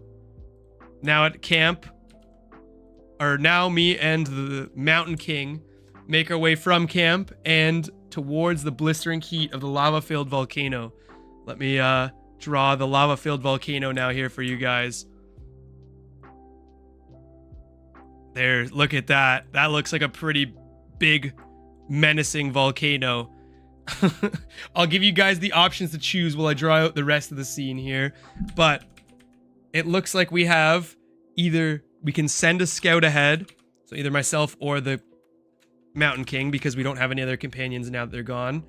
Just like Mount Fuji. That actually kind of, maybe if you squint your eyes a little bit, looks like Mount Fuji. Thank you for complimenting me on my good artistic ability. Or we just trudge on. So we just move ahead confidently. Or we could perform a rain dance. Perhaps the volcano hates soggy bottoms as much as the next guy. I don't know what the guy means by that, or what the Dungeon Master means by that, but those are our three options. Scout, move ahead, or rain dance. So we gotta make some quick decisions here. Let me just get another layer here and I'll get this volcano going here. We need some lava flow. Here we are. And you can see just how how glistening the heat is in this volcano. Oh, drew a little bit of nonsense there, but you can see it's overflowing just like Mount Fuji. And now, let me just put a little bit of orange. There we go in the top. And you can see the lava just coursing throughout the land. It's going to be a very treacherous walk into the area because, as you can see, it's very close to erupting potentially. Dungeon Master making comments like a Dan Bell podcast episode. And Jamie says, great minds think alike. That's very true. I've been on many a Dan Bell podcast and it does sound very familiar. All right, it looks like rain dance is our winning here, our winning option. And I'm sorry that I'm like half distracted because I'm trying to draw out the scenes here so you guys have something to look at while we have the votes going on, while we have our Dungeon Master getting ready for our next antics. But we're going to perform a rain dance. All right. The volcano looks clearly too hot to delve into right now. So we're going to perform our best magical rain dance in hopes to cool things off. Will it work? I don't know. The Iron Brew Mountain. I love Iron Brew. Do the Bart man. We got Bart Simpson and we got Scooby-Doo on steroids over here. They're just ready to give it their all. They start dancing, hoping that the rain will come and it will make the volcano a Rain lot dance? less. Sure. Why the fuck not? What? Let's You're see the one how that this one suggested it, pans Dungeon out. Master. Come on. You, the Mountain King, and the dwarves start dancing wildly as your arms flail and The dwarves feet are stomp. gone. A sudden gust of wind sweeps Dwarves up the aren't dust with us around anymore. you. Clouds gather overhead, and in no time, rain starts to pour. The All right. volcano hisses as the cool droplets hit its heated surface. Seems like your dance worked, but be careful. Let's go! The sudden rain makes the path slipperier. 1. Advance cautiously but quickly, avoiding potential lava-seeping cracks. 2. Tie yourselves together for safety and move as a slow, sturdy unit. 3. Consider this a day to set up camp and share embarrassing stories. And remember, when life pisses in your yard, don't piss back. Build a fucking moat. So what's the play here? Damn, the wizard's really giving quite some interesting advice to our audience here. I wonder if anyone knows any of the quotes that he is drumming up here. If anyone's keeping track of the quotes, you can gather all of this mystical wisdom and such. And I can't even tell you. He says, when life pisses in your yard, don't piss back, build a fucking moat. I don't exactly know what he means by that. I don't even know if that's quotable or a quote from somewhere, but very strange indeed. So we dance wildly, and it looks like the clouds came in, rain starts to pour, and the volcano hisses as a cool droplet hits the heated surface. So we did cool it enough where we are able to walk on it now. Oops. Let me get some rain droplets here. I'll make these rain droplets a bit smaller than the clouds, but you can see rain falls upon the volcano. And now a lot of the volcano is cold enough to walk on. With my very artistic art skills, I will now show you that we have multiple paths of not molten lava that we can walk on. There we go. Look, there's at least one of the paths that we can walk on. Let's draw one more. We got 2 triangular Dorito-shaped paths that we can take up to the volcano now that we are advancing towards in our great drawing here. So we can either advance cautiously and quickly, avoiding potential lava seeping cracks, tie ourselves together for safety and move slow as a slow, sturdy unit, or set up camp. I think we just charge right ahead. It was a Michelle Obama quote. Afflat says, you know what? I do think I remember her saying, when life pisses in your yard, don't piss back, build a moat. That sounds exactly like something the First Lady would say. Well, it's good to know that our rain dance worked. I'm very happy about that. But we're going to charge straight ahead into this volcano. We're going to just try and avoid the lava seeping cracks. Hopefully nobody falls in and dies. I think it's going to be safe because we got a good, sturdy group of adventurers. Let's hope that we don't lose any more party members. We can't afford to lose our Mountain Troll King. I don't know what his name is, but we're going to call him Steve. Steve and Stanley, the adventure of 2 bros, just trying to get the sword of Utubi. Rushing headlong into potential disaster. Sounds about right for you. Yee-haw! You and your band What is charge with ahead, these the rain cheers? making everything gleam with a new It's sheen very of danger. excited very easily. Despite the treacherous terrain, your squad manages to hop, skip, and jump across the crackling Let's lava go! flows bursting from the ground. Soon you come across the entrance to the heart of the volcano. But hold your horses. You've got a couple of hurdles to Oh no, his cross. feet. 1. Find a way around the gigantic flaming golem blocking the entrance. 2. Engage the flaming golem in a battle of wits or fists. 3. Offer the flaming golem a position in your newly acquired tavern up the mountains. Remember, fuck a duck and see what hatches. God knows what that means, but seems apt for your situation. Did he What's say your move? Newly acquired tavern up the mountains? We never got a tavern. What is this guy on? I think he's getting some sort of disease in his head. He's like delusional, this guy. So, as you can see, we have, let me make a flame golem out of this guy here. We have a flaming golem. This is like the evil version of Steve. He's doesn't have ears. He's just like, he's got a really sick flaming hair, as you can see. And we're gonna put him in here. And he's guarding our entrance to the volcano. And we have our options to find a way around the gigantic golem or engage him in a battle of wits or fists. I'm gonna leave the tavern option out because that doesn't make any sense. There's no tavern, it's a volcano. It'd be demolished instantly. I don't know what this guy's on about. The Guy Fieri golem. That's true. That's exactly who he is. All right. So we can fight. We can outsmart. Or we can sneak. Those are our options here. I'll let you guys decide. Right now, we're just spewing insults at each other. We say, your hair looks so stupid. And he says, come on, man. I just got a perm. But we're making our way towards the golem. As you can see, Stanley and Steve will not be stopped. Outsmart. It looks like everyone wants outsmart. I'll end the poll there. And we're going to try and engage in a battle of wits. With the scenario at hand, it looks like the only option is to try and outsmart this new flaming golem. He doesn't look too bright.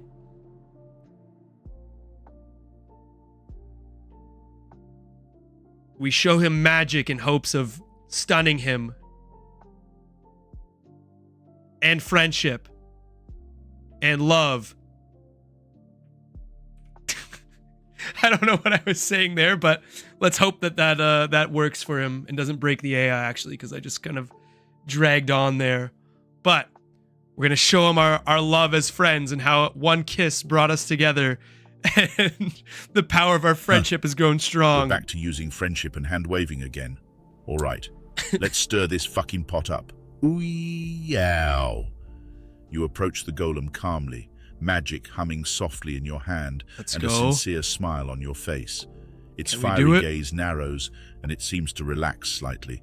It's intrigued, but still on guard. Now the tricky part. You gots to 1, dazzle it further with an impressive magic trick. We haven't 2, got him yet. Convince it you mean no harm with a warm, friendly chat.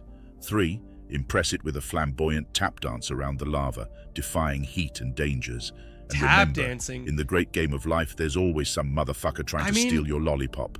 Choose wisely, friend. What are these quotes that he's coming up with at the end here? They make no sense. Like, I didn't program him to do that. He's just kind of freestyling these random quotable moments.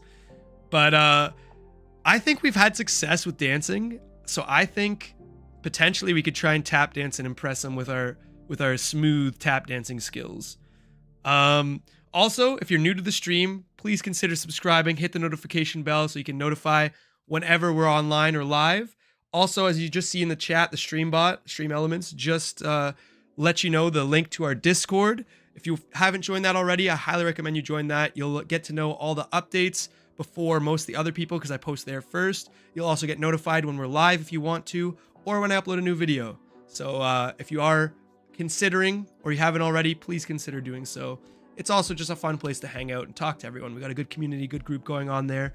But without further ado, we got to sing a type of dance and tap our feet to try and impress this fiery, Guy Fieri-haired golem.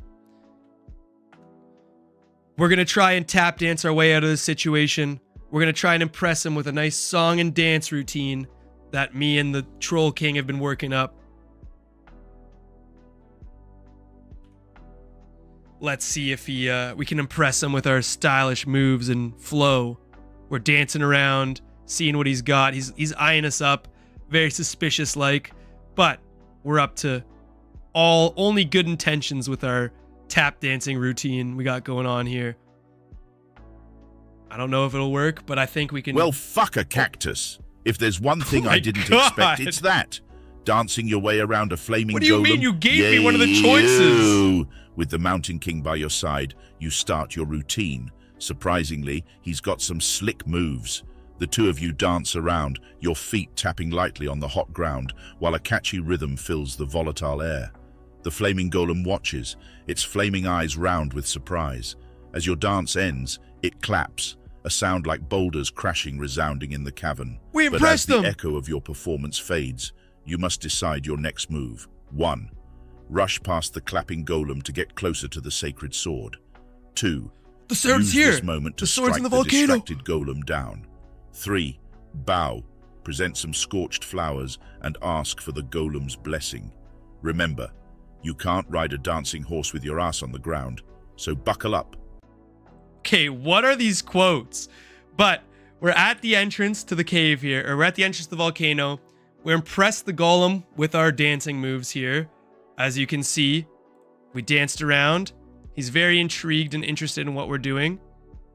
We did our tap dance. He relaxed a little, as the guy said.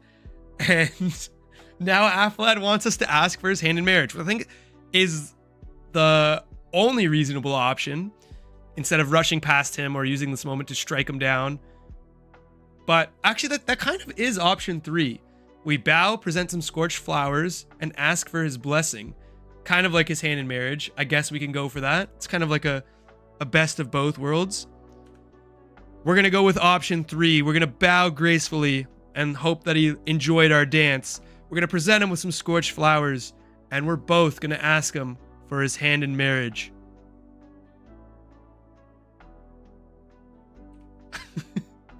The love troll polygamy. Exactly. All right. So we've pulled some scorched flowers out of our inventory somehow. Let me draw those. So we did our bow. And now I have a bouquet Oh boy. of scorched Marriage? flowers. You really are throwing caution to the wind, aren't you? Fuck it, as I always say. Ooh-yeah. You and the Mountain King Does bow, say offering the that a scorched lot. blossoms to the towering golem. The audience is silent, their fiery eyes huge. You take a deep breath and ask the golem for its hand in marriage. There's an unbearable pause before it releases a boom of laughter. The golem seems flattered and gestures for you to proceed on your quest. However, a new challenge arises. 1. Swim through the underground lava lake to reach the Sword of YouTube. Swim through the Magical lava heat-resistant lake? charms included. 2. Navigate the obstacle course laid down by the fire imps who are not very welcoming. What? 3. Start Okay. marriage preparations with the golem because why the shit not? Remember, your best fuck-ups happen when you least expect them. Your move, brave adventurer. All right. As Catherine says, marriage is what brings us together today. And I think that's from Princess Bride, if I remember correctly. Great movie, by the way. One of my favorites. I haven't seen it in so long, but I'm pretty sure it's like the preacher guy that is he has like some sort of a lisp, so you can't really tell what he's saying. And he's like butchering the ceremony. But we have our options laid out for us. We can swim in the underground lava lake, which magical heat resistant charms included. I don't think we have those, so I don't think we can swim in the lava lake, but I don't think that would be too great. So I'll lay out the options here. Choose swim in lava.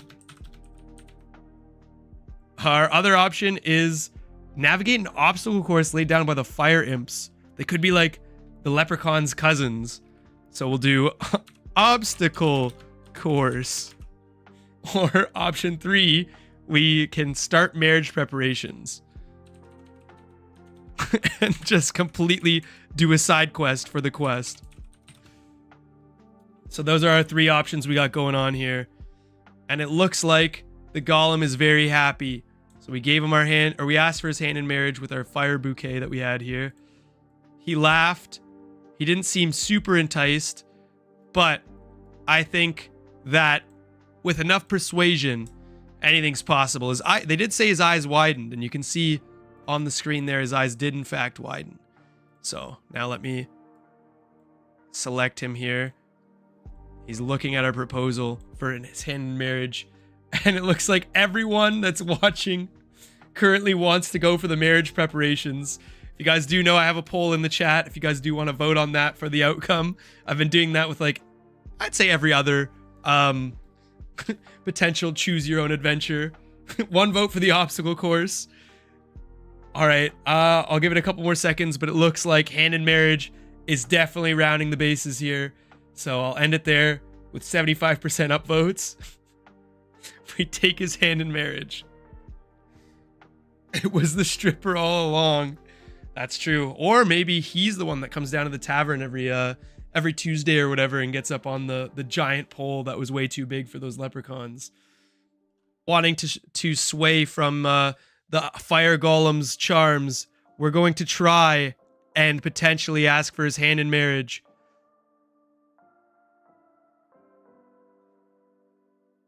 And start making marriage preparations. Sorry, if it seemed like I was tripping out there for a second, it was because it looked like the stream went down. I don't know, like at least on my connection meter that I have there. So I was like, I hope we didn't lose connection, but it all seems good now. It was just a small blip. Marriage is what brings us together today. I hope we can have a polygamous Bloody hell, marriage. I didn't think you'd take me seriously, but here we are about to wed a flaming golem. He's not happy. We're about to put the shit in commitment. Despite your quest, you decide to roll on with your absurd plan. When is there shit in commitment? The flaming golem blushes, a sight few adventurers live to tell. The dwarves spring into planning mode while the Mountain King solemnly shakes your hand. The dwarves are here, congratulating you. Or the leprechauns. But the question on everyone's glowing lips is, 1. Host the wedding in the heart of the volcano for a memorable backdrop. 2. Go back to the casino and celebrate with the gambling maniacs. 3. Spread the joy by live streaming your wedding on YouTube. And remember, the only thing more fiery than a flaming golem is their fucking temper. Handle with care. So, what's the crazy plan now? Well, we already are doing number 3. We're live streaming the wedding on YouTube. But it does look like the dwarves are here and they gather around for the ceremony. Or we could host it at the casino or the volcano. So he's against golem marriage. He is a bigot. He doesn't want all these golems to be happy. He doesn't want our Stanley to be happy either. So where should we have the wedding venue? Should we have it in the volcano? Or should we have it at the casino? I'll leave that up to you guys. It looks like we're going to be having, I think, are the golem, or are the dwarves there, or the leprechauns there, no matter what? Let me see.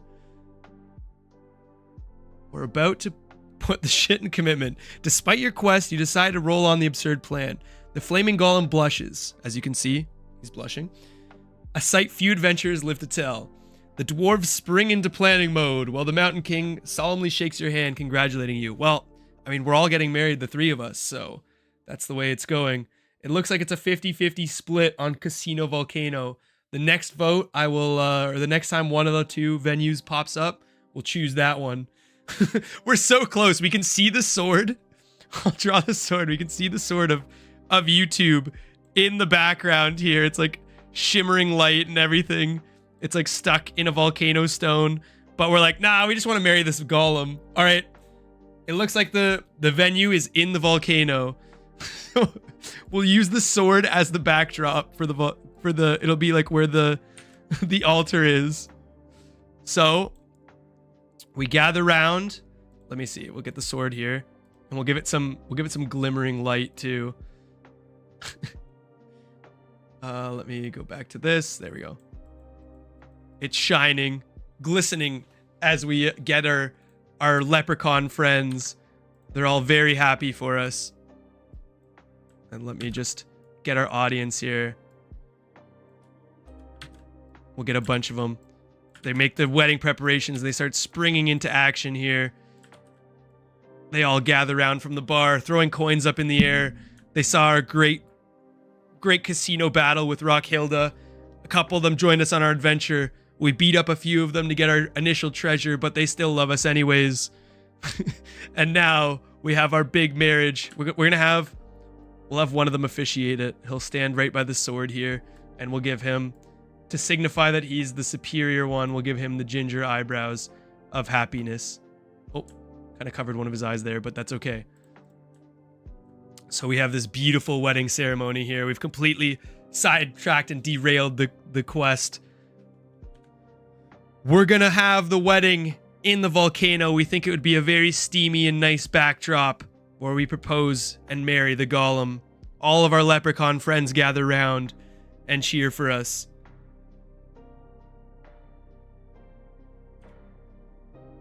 Which one is the soggy bottom? Well, I think that would be I mean, it looks like probably Stanley because he's like half the size of the other guys. But maybe the narrator will tell us. Who knows? So we move closer and we all get our hands in marriage here. Well, shit on a shingle. We're actually doing this. A wedding to remember it shall be. So right upset. In the bubbling heart of a volcano. Ooh, yeah. You announce your venue, and the dwarves cheer. Preparation begins immediately. The fiery cavern is filled with joyous hustle-bustle as the Mountain King appoints himself your best man. The lava's fiery glow adds a natural romantic ambience. He doesn't want to get married. And everyone's on their best behavior, even the fire imps. On the day of your volcanic vows, you have to tackle the last step. 1. Write your heartfelt vows to the flaming golem. 2. Try to locate the sword of YouTube in the wedding chaos. 3. Bail on the wedding and sprint to freedom because fuck this shit. Oh Remember, my god. When a flaming shitstorm knocks at your door, it's time to douse it with some fucking romance. Well, make your choice, lovebird. We got some heated options here. I'll give it to you guys while I draw out the scene because it looks like we got to make some fire imps here. But we will choose. It looks like this great quest is like right on its bridges here. So we got to write vows, in which case I'll try and come up with some vows unless you guys want to write some for me. Locate the sword. We still don't, I guess we don't know the altar. We think it's a cross. We think it's a very like delicate and unique cross that's instead of the altar or like whatever. So we don't even recognize that it's the sword we're looking for. So locate sword, or number 3 is ditch the wedding because fuck this shit, it says. All right, those are our options. I gotta add some fire golems here, so we'll get going. They're like, we'll call them distant cousins to the leprechauns. They'll have red jackets, orange pants, or sorry, orange jackets, red pants. There, that's what they'll look like. And we'll make them a little bit angrier than the average leprechaun here. They look like uncertain. They're like a distant cousin. And we got to put a couple of them in too. But all the boys are chilling. They're partying. They're very happy. And we'll make them a little bit bigger. Point of contention between them, but they'll be a little bit bigger than their brothers. Put a couple of them in the crowd here. But they're all having a blast. Everybody's having a good time. Let me merge these two. We're just about to decide on what we're going to do here. We're going to either say our vows or we're going to look for the sword. Maybe in the wedding, some of the after party, we can find the sword in the stone here. But everyone seems very stoked about this wedding, to say the least. So it looks like it's a 50-50 split between ditch and writing the vows. Oh no. Oh no. In a turn of events. Oh, we got locate the sword is on the board now. But it looks like ditch the wedding and write the vows are still tied in a 2-vote lock here. So I'll go with whichever one takes precedent first. We'll try for. And let me give Stanley a little tie here because he's my best man. So I got to give him some sort of flavor. We'll give him a little necktie.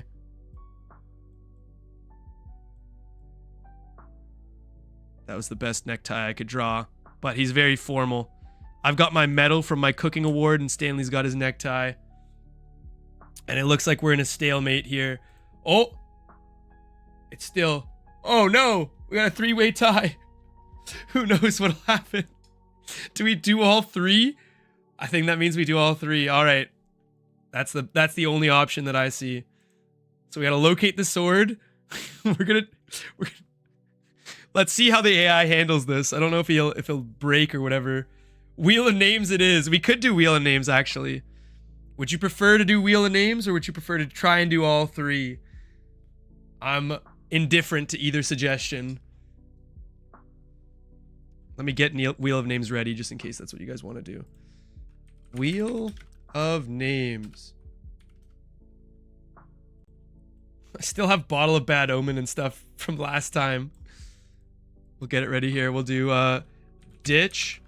We'll do what was it? Vows and sword for looking for the sword. And oh, we'll leave a 4th option actually. All 3. So that's a good compromise there. We'll do If it lands on all three, we'll try and confuse the narrator with all three options. So one spin, one shot. Let's see what we got here. How's this wedding gonna turn out? Oh!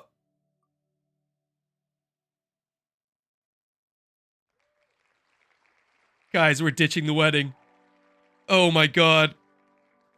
We're definitely gonna have to fight all the fire golems and this fire giant. This is a disaster. In a last minute thing of cold feet, we decided that we're gonna try and ditch the wedding and maintain our journey to find this sword. It might anger the fire giant and we might have to fight and kill our newfound bride.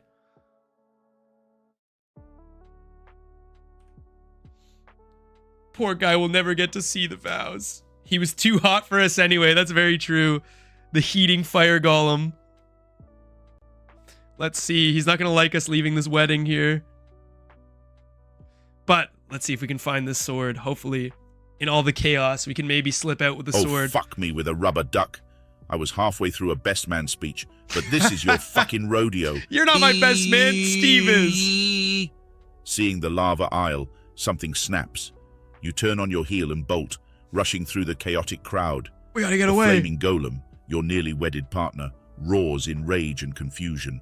Poor, poor flaming heart. Oh, the no. dwarves gasp, the Mountain King chokes on his mead, and that's when the chaos truly begins. He roars. Now, let's deal with the flaming shitstorm you've ignited. 1. Engage the betrayed flaming golem in a heartbreaking battle. 2. Make a run for the sword of YouTube while everyone's distracted. 3. Bail, leaving the Mountain King to smooth things over while you run away. And remember, every shit show has a silver lining. You've just got to locate where the fuck it is. Good luck, runaway groom. Yeah, that's so true, Afflad. He finally accepted the golem marriage. He was such a hater like the whole time of us trying to get married to the fire golem. And we brought peace between the red leprechauns and the green leprechauns. Everyone was having a good time, and we just decided, nah, we're gonna bolt. This isn't the life for me. I don't want to be forever engaged to this giant heaping mass of flame. Like you said, he's too hot for me anyways. So now we can engage him in combat, make a run for the sword while everyone's distracted, or bail, leaving the Mountain King to smooth things over. We can't leave our buddy Steve hanging. That's for sure. He's got us through thick and thin. So I think we gotta fight our what was to be bride. No, we can't leave our Mountain King friend out to dry. We gotta finish our messes. We're gonna turn and we're gonna fight the flaming golem in a heartbreaking battle to the death. Let's see how that goes. I feel like this is gonna once again destroy the factions of red and green leprechauns, or the fire imps and leprechauns, I should say. Just such a sad ending. Too much drama today is right, Chad. It's been a whirlwind of emotions. Well, fuck, my dear. There's no going back now. Steel yourself for a life-altering battle. Yay! You know this fight won't be easy. The golem, heartbroken and enraged, engulfs itself in intense flames as it charges at you, but you stand your ground, preparing for the fiery fray. Your choices are crucial. 1. Use the water of the fountain of recovery you stored to douse the flames. 2. Talk the golem down, expressing we your got a regrets bottle of and the fountain of condolences. broken 3. urinal. Turn to the dwarves for backup, hoping their strength can tackle the flaming monstrosity. And remember, you might be in knee-deep shit, but all it takes is one big fuck it to climb out. That's Choose true. quickly, oh, impulsive one. We just gotta say fuck it. All right. I'll give you guys another option here while I explain the scene. So, we gotta use bottle of piss fountain. We got to talk the golem down. So try and reason. Or we gotta turn to the dwarves for backup. So start a gang fight. It's essentially the third option. Gang fight. Those are our options. Use the bottle of piss fountain, gang fight, or reason. Try and reason with our now ex-wife. Actually, I don't think it was official, so soon-to-be wife. But sorry, I'll stop the intense music there. But basically, here's what happens. The golem, now enraged with our our thing here. I'm gonna actually use my my voice changer here for this. The golem says, "Fuck you! How dare you destroy this fucking wedding, you bitch!" And we clamber back. The golem's yelling. We're like, "I'm sorry, I don't know what I just did. It was an accident." And all the dwarves, all the little dwarf people are up in arms. They're freaking out here. And you can see our great CGI effects. They're like screaming and turning in their stomachs. They're like, "I didn't think this was going to be such a disaster. I came for a wedding, not this crazy nightmare. We finally made friends with our red brothers."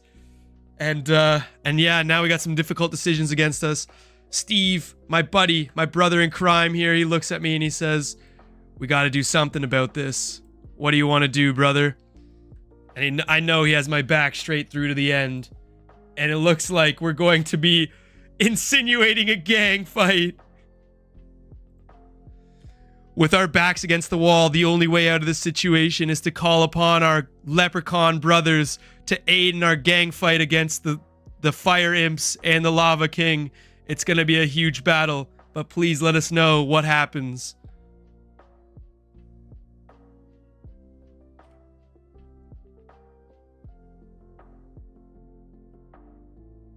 All right, let's hope that I think that worked. Sorry. It just gave me a different message, but everybody gears up for battle. We don't have many items left except for our axe, our bottle of piss, and Wait, Steve's you're crown. calling the leprechauns from the casino?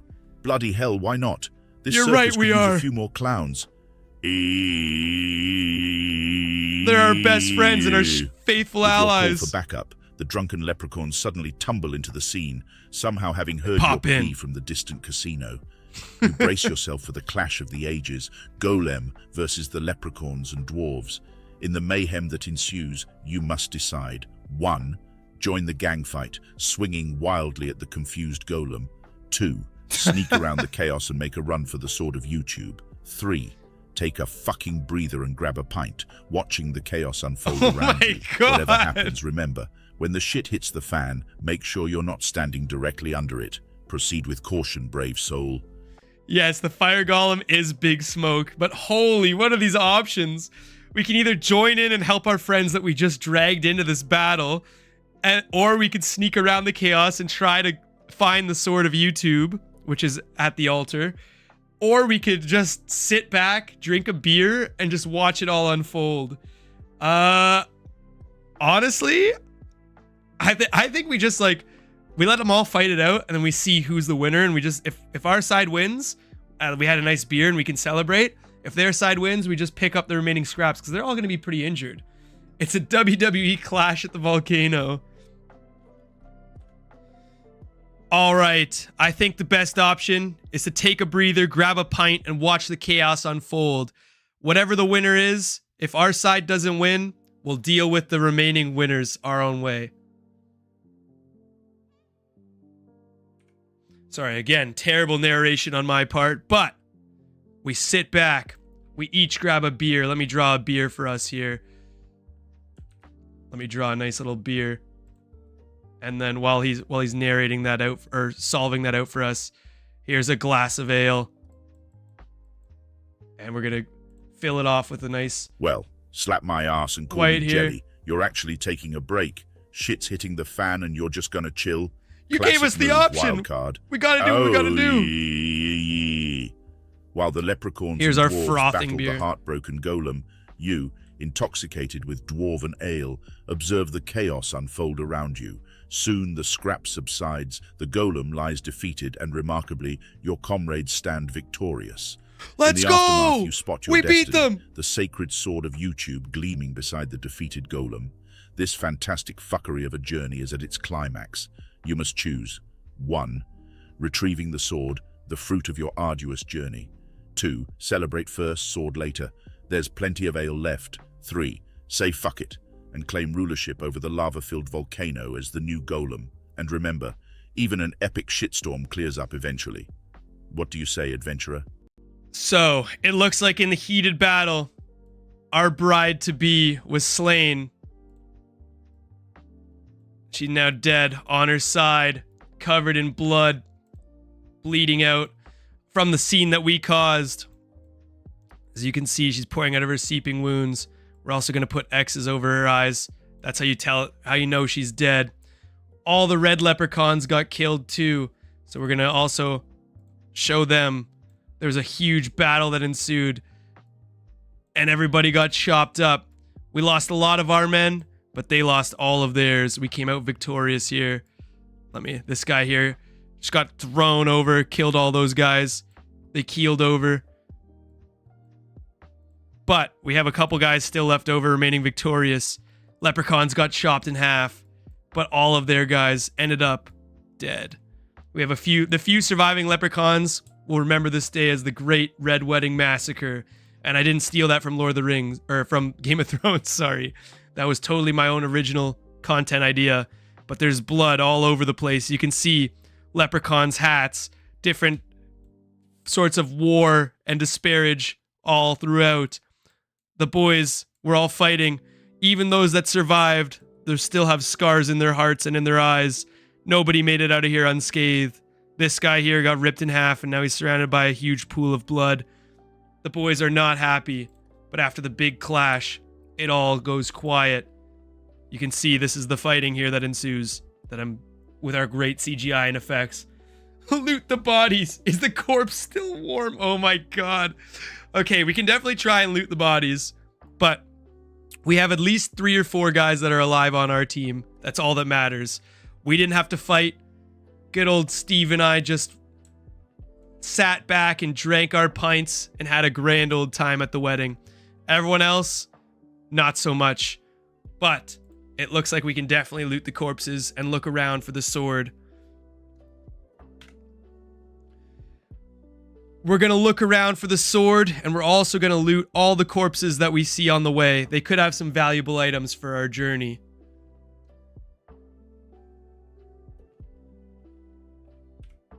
We could have had the whole lava domain, but you know what? We just didn't want it. It was too easy. Who wants a bunch of weaklings that these leprechauns can come in and beat up while we drink beers? I mean, I think we can definitely search our way around. As the battle comes to a close, there we leave are. our beers aside, we start looting. Spirit is back and ready to rumble. Who would have thought there'd even be corpses to loot? And here we are, yeehaw. You start with the golem. It bursts into a pile of precious gemstones upon touching. Huge! Then you move on to the unfortunate foes who fell during the battle. To your delight, you find a collection of specialty weapons and jewels. Ain't that the bee's knees? Now, we're rolling you've got a in few it now. options. 1. Divide the spoils among your gang fairly. 2. Secretly pocket the best items for yourself under the pretense of securing them. 3. Use the treasures to adorn the sacred sword of YouTube, truly making it your weapon. And remember, if you find yourself in a hole, maybe stop fucking digging. Your turn, friend. To adorn the sword? Is the sword sentient? Like, does it... Alright. We're going to give you guys the choice on this. So we can either divide the spoils amongst the boys. We can secretly steal all the items, which will probably make the boys upset with us, even though they just fought our huge battle for them. Or seduce the sword of YouTube. Am I dumb? Is that what adorn means? Let me look that up right now. I'm gonna do it live on stream. I have no shame. Adorn definition. Make more beautiful or attractive. Oh, okay. So when we find the sword, we can. I like seducing the sword better, but when we find the sword, we can use the loot to like make it look cooler. So sorry, I'm just dumb. But those are the options. We can either seduce the sword, divide the spoils among the boys, or steal the items. We went around pickpocketing after the battle. Not these guys because they're alive, but all these dead guys. Even our own teammates, we took their loot. The golem turned into a bunch of gems.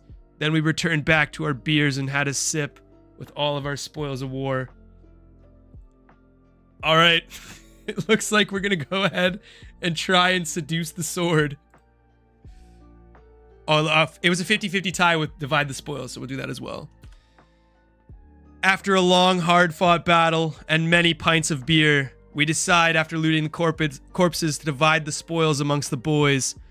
And then we're also going to take what spoils of war we have and try and use it to seduce the sword of YouTube.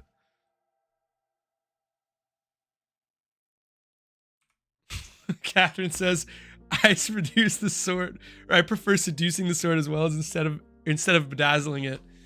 I agree wholeheartedly. Makes for a much better adventure. And Aflad, who knows? If the sword is sentient, we could marry it. You never know.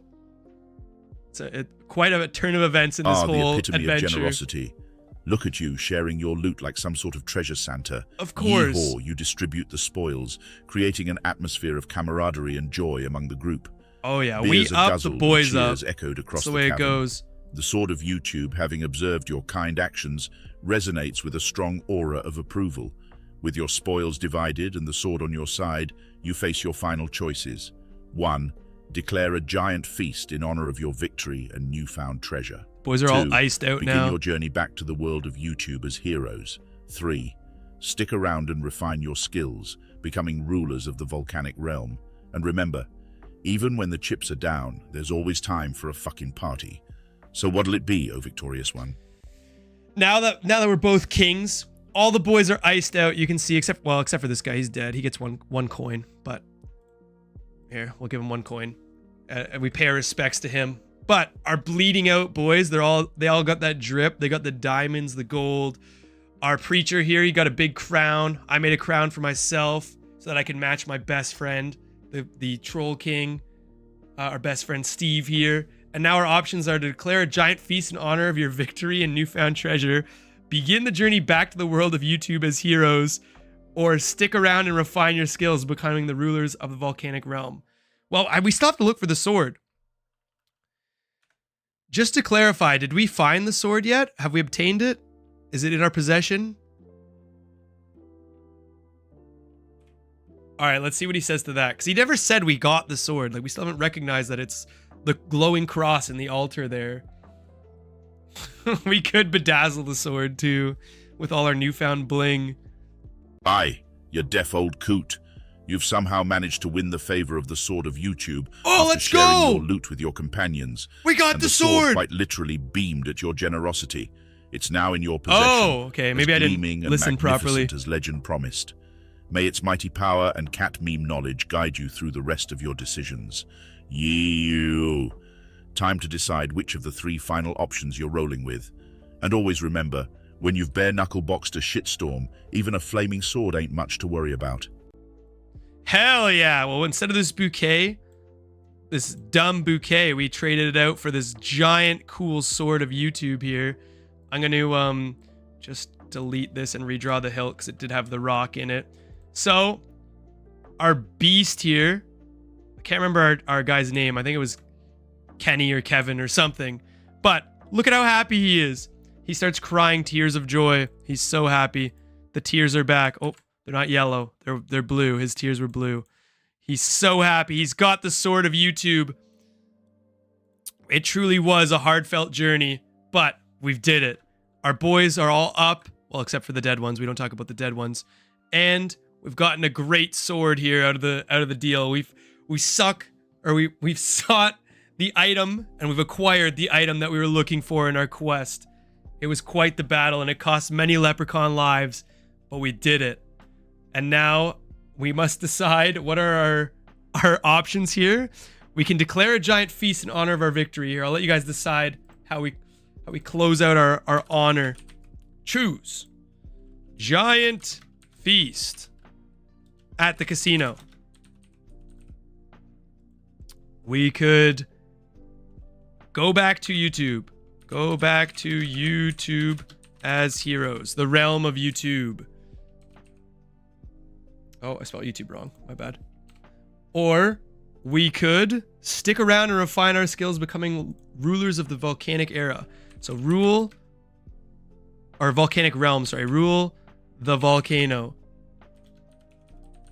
We become the new gods of the volcano. I'll let you guys decide. This is a very important decision, so don't take it lightly. Request for Lord Brandis. We can definitely do that. He's speaking ye old English with them noises. I know, he's definitely onto something. He didn't like that he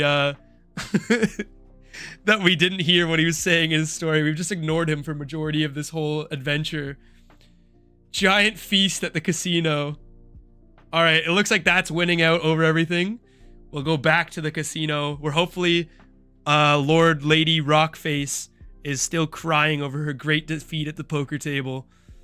I'm going to close out the poll, but we'll add a twist, just like Aflad said.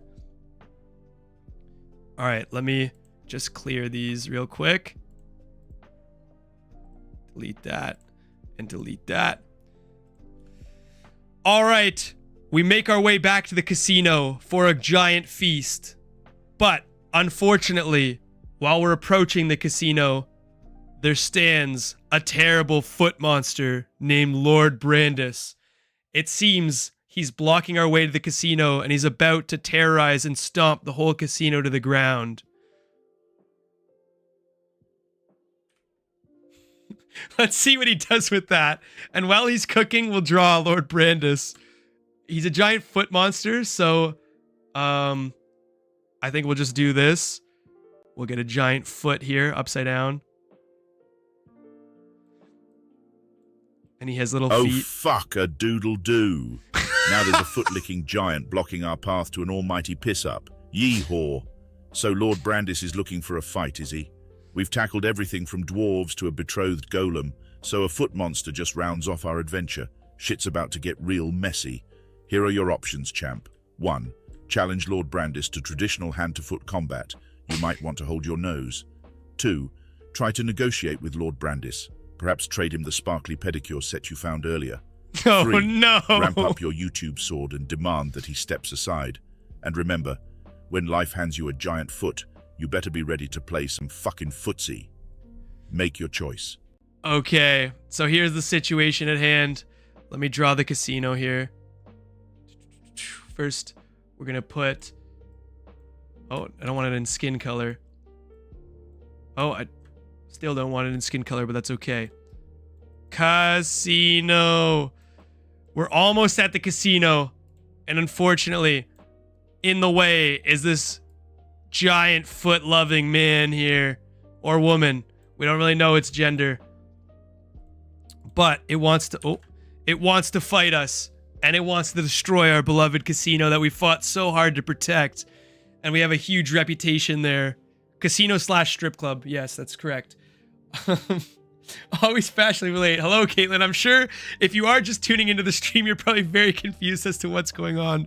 We are playing a choose your own adventure right now where our heroes, Kevin and Kenny, have just acquired the sword of Utubi, but unfortunately on their way back to the casino to celebrate their hard-earned quest victory, they were met with Lord Brandis, who is threatening to destroy the casino and them. We now have our options. Lord Brandis is like Littlefinger from Game of Thrones, but instead of fingers, he's from the toes. Exactly. I don't know that either, Catherine. I don't know when we got a pedicure, but I mean, that could be one of the options. He did say it was the option, so if the storyteller does say it happened, it happened. So I'm sure we got a pedicure before the wedding to make ourselves look better. But we can challenge Lord Brandis to a traditional hand-to-foot combat. So fight is option 1. Option 2 is negotiate. Negotiate, perhaps trade him sparkular. Oh, so we got a pedicure set. So negotiate/trade.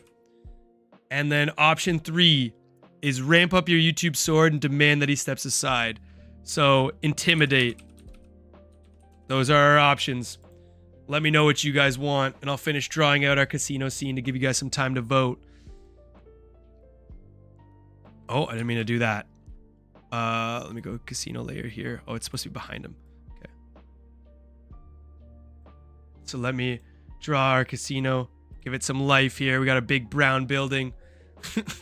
You can see all the shiny lights and sparkly games inside as they emanate from the door. Oh, I didn't mean to zoom in. Gotta zoom back out there. Sorry.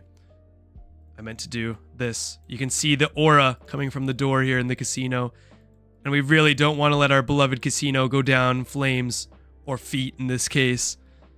But Lord Brandis says, "How dare you guys? I heard some people beat my beloved wife, Rockhilda, at a poker game here. Now I must destroy this casino and everything in it. And I heard you two were the ones that did it. I'm gonna stomp you to death.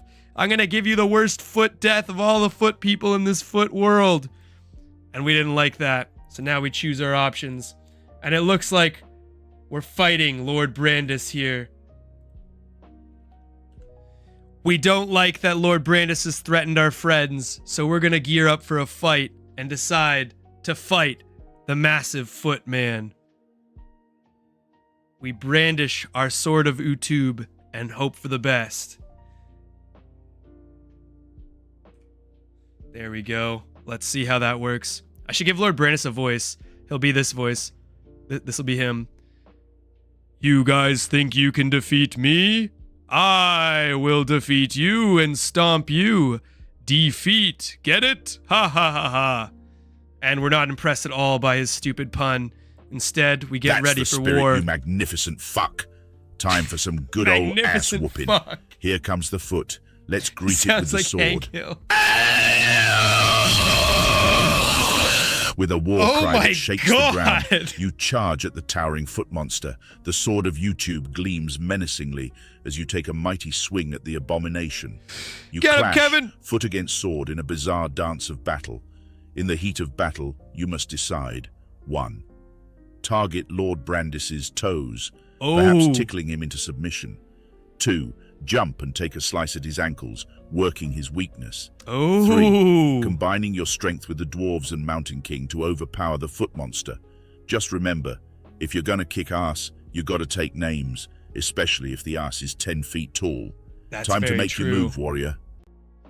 We are warriors. We just got the sword. All right, we go for the toes or the ankles. We already have... Kevin's got his beer. He's not really much of a fighter right now. He's more drunk. But I'd say we take a stab at his toes. Or no, we're going to take him at the ankles. That'll kill him. We're going to go for the kill and try and slice him at the ankles and hopefully eliminate him right at the source. Nice Gandhi quote. If you're gonna kick ass, you gotta take names, especially if the ass is 10 feet tall. I'm pretty sure I do remember Gandhi saying that at one point.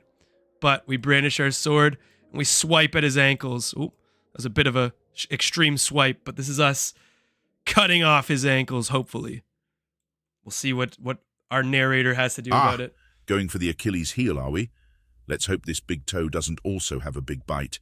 Yeehaw! You summon all your strength and swing the sword of YouTube at Lord Brandis's ankles. The blade, imbued with the power of viral videos and trending hashtags, slices through effortlessly. The monstrous foot stumbles, crashing onto the ground.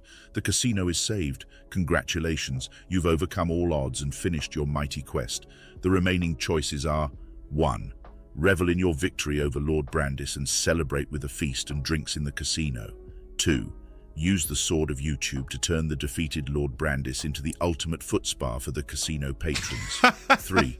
Announce your retirement from adventuring and start a life as a foot model. And remember, when you're knee-deep in the shit pile, remember to stop and smell the fucking roses. That's very true. What fulfills your heart, you victorious hero? Very, very memorable quotes today from our wizarding friend. But I think... I actually don't know what the options are. We can revel in victory and celebrate with drinks in the casino. So we'll do... Oh wait, I haven't even ended this poll yet. Let me end this poll. Sorry, I was like, why can't I start another poll? So we're gonna do choose. We're gonna do drinks and gambling. Gambling. We're gonna do... What is the other option? Use the sword of YouTube to turn the defeated Lord Brandis into the ultimate foot spa for the casino patrons. So, turn him into foot spa. Turn Brandis into foot spa. Or option 3, announce your retirement from adventuring and start our life as a foot model. Retire and model feet. Very interesting choices, but I will let you guys decide how this adventure goes. Who's got the feet now, Lord Brandis? Yeah, that's our finishing move. As we finish him off, we stand over his corpse and we say, "Who's got the feet now, Lord Brandis? They're my toes, not yours." I feel bad if the person that left that review sees this one of these days. They're going to be either very overjoyed or very upset.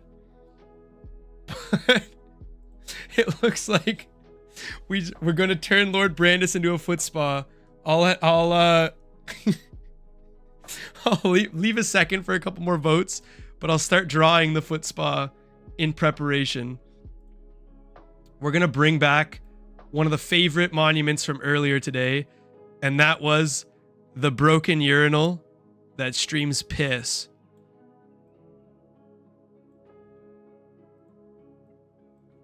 Oh, okay. Let me draw it here. There's our broken urinal that's streaming some piss.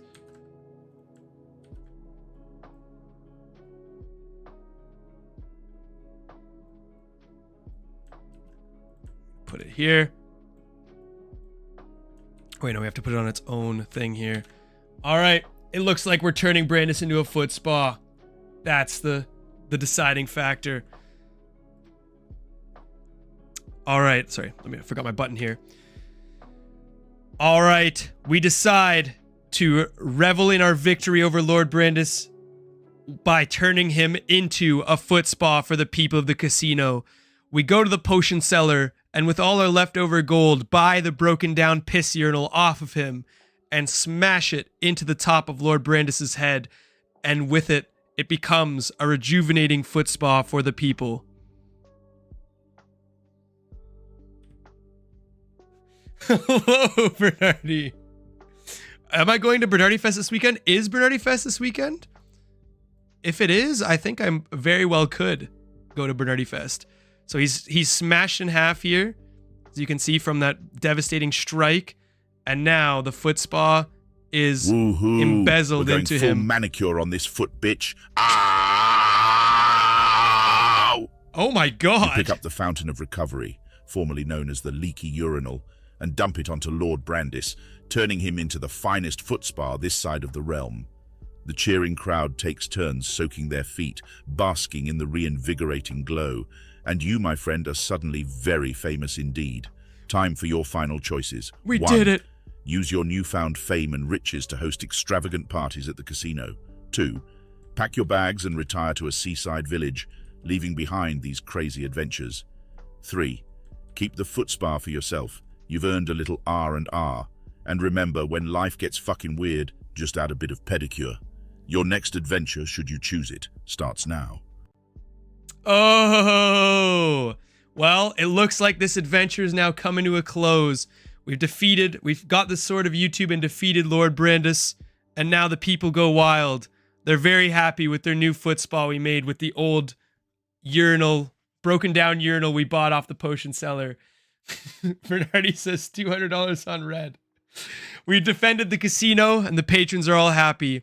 Kevin has a beer, and Kenny has his sword, and we're all ready to either retire or throw some extravagant parties at the casino or keep the foot spa to yourself. We've earned a little R&R. I think we gamble away at the casino. And we'll do the wheel of names to see if we make our money and become rich and famous, or if we bust and become just deadbeat Kenny and Kevin, I think their names were. I keep forgetting their names. We're going to close this story out, my good friend, by posting some of the most extravagant parties at the casino until we run out of money. The people will remember us forever, because legends never die. That's exactly what I'm saying, Afflet. I could not remember what their names were, but I just remembered they started with a K, I think. I have no idea, though. But let's see how it goes. Our two heroes are basking in their glory. So the adventurer rides out in a blaze of glory, eh? You'll be the talk of the realm, a legend in every sense. Catch Good this. job, guys. We did it. Stanley and The Steve, those are their casino names. becomes the heart of jubilation. Magnificent parties where commoners and kings alike revel in your glorious victory. Tales of your adventure will fill the taverns, sung by gleaming-eyed bards. And as time passes, your feat turns into a tale of legends, an epic of a hero, and their unforgettable journey to retrieve the fabled sword of YouTube. Bask in your glory, O champion, for you've earned every ounce of it. Always remember, no matter how deep in shit you are, there's always a ladder of fucking gold at the end. Live long and prosper. Live Brave one. long and prosper. What's my favorite wing sauce? I'm very much on the milder side. I like, I don't know. I like sweet barbecue, or sometimes some spicy Thai is like as spicy as I go.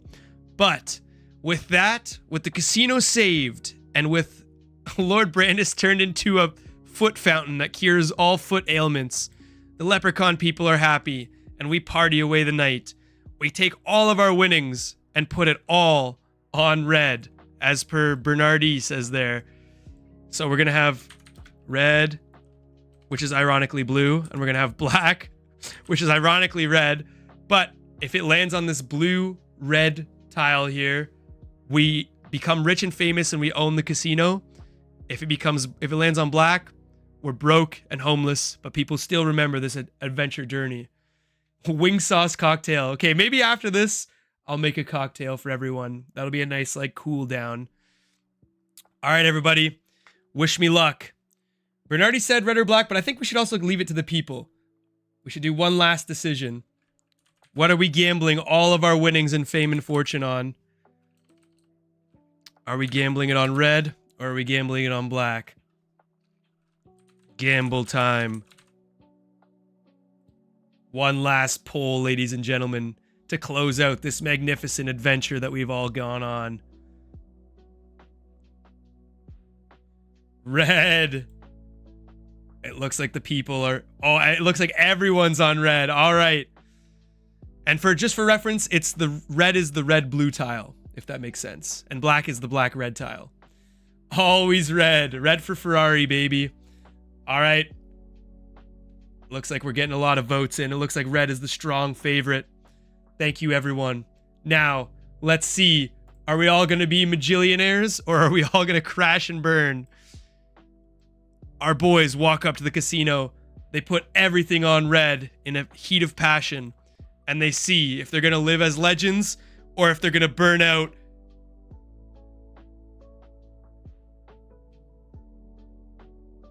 Oh! And it rolls black. They gamble away their fortune and fame. And their fans disappear. Their fountain disappears. Their casino disappears. Kevin's sword, which he put on red, disappears. And Kenny's beer, or I think it was, is it Stanley and Kenny, or I can't remember their names, loses his beer. Their names also disappear. They double down. They double down with the only thing they have left, their pride and crowns. Actually, no. We'll give them their beer and sword. That'll be their last thing they can gamble with. They'll double down on red. Let me get Wheel of Names here. You always got to double down when you're gambling. If you lose it all, Wheel of Names. Red. Black. We're doubling down on red. You always got to do it. It's the gambler's motive. Steve got the divorce settlement. Not again. Oh! All right, perfect.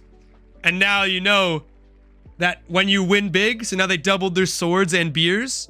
When you win big, you always got to double down again until you get that big, big win.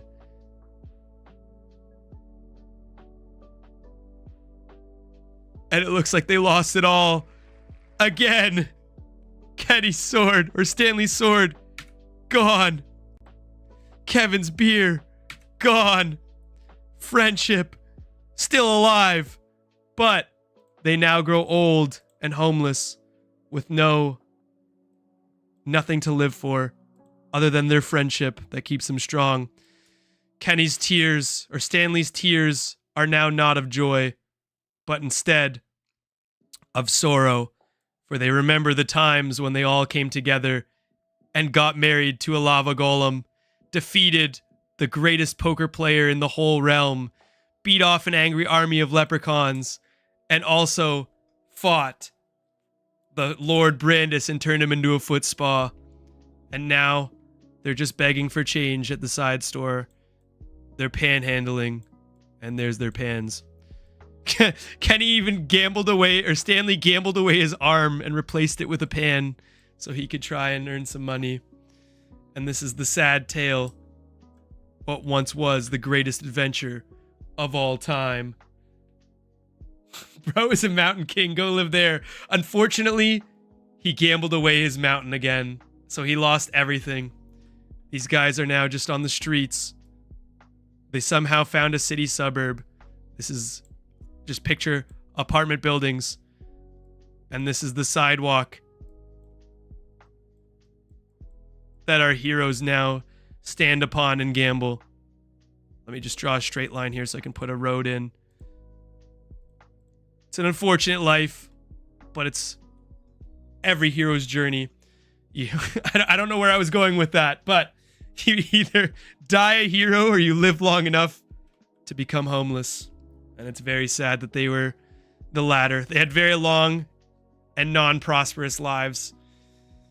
Stanley eventually lost his ear. He sold one ear and got a prosthetic ear in a gambling match. Because every winnings they had, they would just take it to the casino and try and gamble and win it back.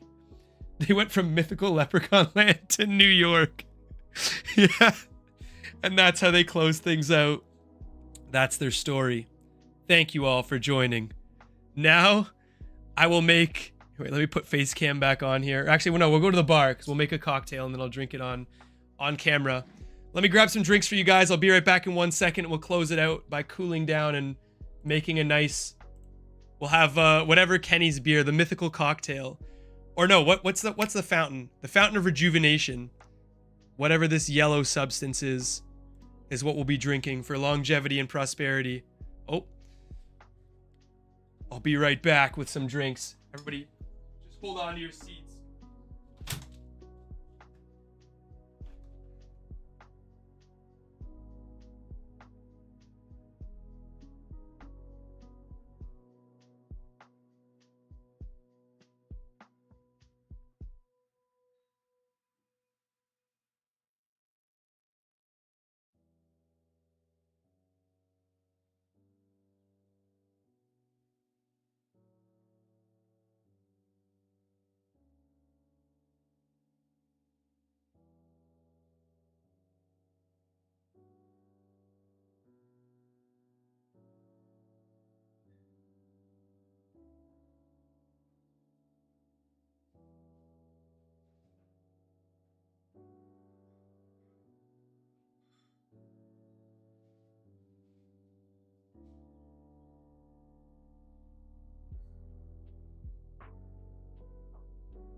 Alright, I'm back.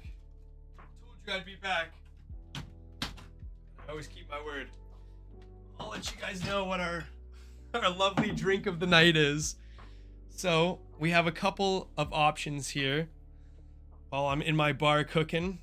Like, I think it was, as Aflad or someone said last time, they had, you need an alcohol or 2 alcohols and then a mix and then something to brandish it. So we have again our whiskey that I think is unopened, honestly. We have our vodka, which is not enjoyable. It's just very standard Smirnoff. We have what's left of our tequila. Sorry, excuse me, camera's here. Oh my god, I'm gagging just thinking about this. But it's a stream tradition at this point. For our brandishes, or for our Our mix, we have water, which would be nice. We have hot sauce, which would not be nice. And I think the hot sauce is expired. Oh my god, it's like crusted over the top. Oh my god, okay. Hot sauce might kill me. Um, or we have milk. Those are the only, I don't have any juice or anything nice to mix with this time. So that's unfortunately gonna suck. And then for our brandish, we have either some minestrone soup, which is cold and would not be good, or we have a chocolate chip Chips Ahoy. But because this one's so bad, I'm probably gonna drink it pretty slow, and I definitely won't do 2 or double down on the 2. Everyone says so piss. Yeah, it's basically, I think it's gonna be, piss might be better than our drink of choice, but I'll build up a wheel of names here. Let me put it back on our thing. We got, let me just drag out another wheel of names. I don't know why we made this a tradition, but wheel of names. Okay, we have tequila. Tequila. We have whiskey. And we have vodka. So let's see what 2 we get here. I honestly, I don't want the tequila. Because like the tequila is like probably the oldest and nastiest. Please stop, please stop. Please, please. Okay, we got vodka for our first one. Now we have 50-50 shot of the tequila. I really hope, the whiskey's actually not bad. It's like the Gretzky whiskey. I just haven't drank it because I've had other drinks to drink, but we'll put probably like shot and a bit of vodka. And who knows, maybe down the line we'll do a drinking stream because you guys do seem to like me making myself some drinks here. Maybe we'll incorporate that into a game or something. The second one we have here, let's see what we got. Please, please. Very unfortunate. We have the tequila. Got that ready here. We'll pour that in as well. Oh my god. Okay. So that's our alcohol. It's probably equivalent of maybe like 3-4 shots-ish, if I had to say. Now we have our mix. So we get one of these. It's either milk.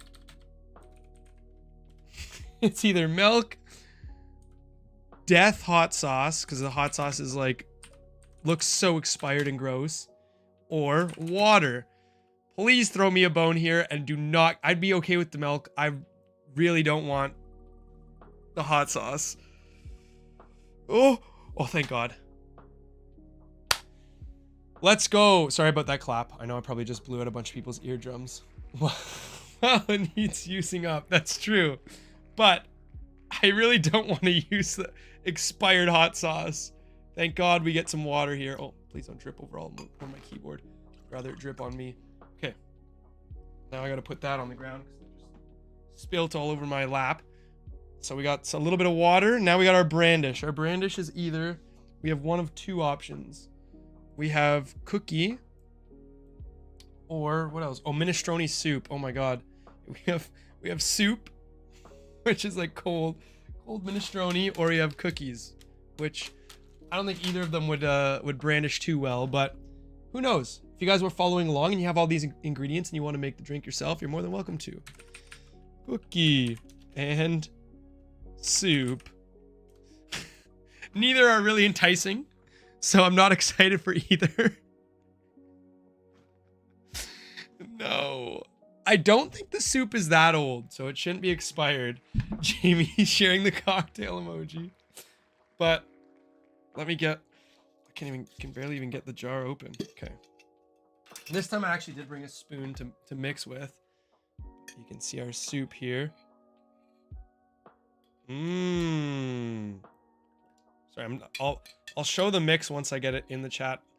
Okay, I'm trying to get less vegetable and more like soup action. Put 3 spoonfuls. There we go. Minestrone soup.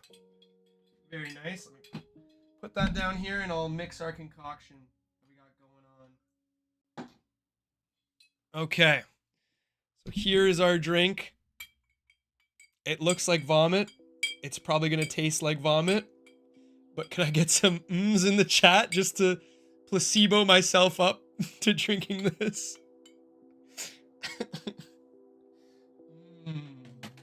This is going to be delicious. Thank you, ugly pig face. I hope you guys enjoyed the stream with our adventures of Stanley and Kenny. I think those are their names. Thanks, guys. Without further ado, I'll have a sip and I'll give you my earnest review.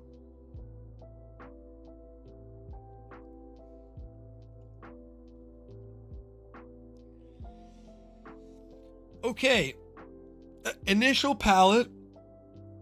When it... Okay. Coughing aside, the first taste was not horrible. It tasted kind of like the soup was like kind of overpowering the alcohol, but as it sits with you, it's really gross. I think it's still better. This one's better than Bad Omen drink, because Bad Omen drink was just like disgusting amount of tequila. But it smells really bad. Like it smells like burning rubber, the drink in itself. I prefer this dwarven ale, to be honest. The smell that it's emitting right now is horrible. Like I don't even want it near my face at all. But taste wise, I think it tastes a bit better than Jar of Bad Omen. But I also had like a little baby sip, so I'm sure it'll grow on me. Oh my god. The taste isn't awful, but it smells so bad. Like I don't want to keep it near my face. Oh, now I can smell it on my breath.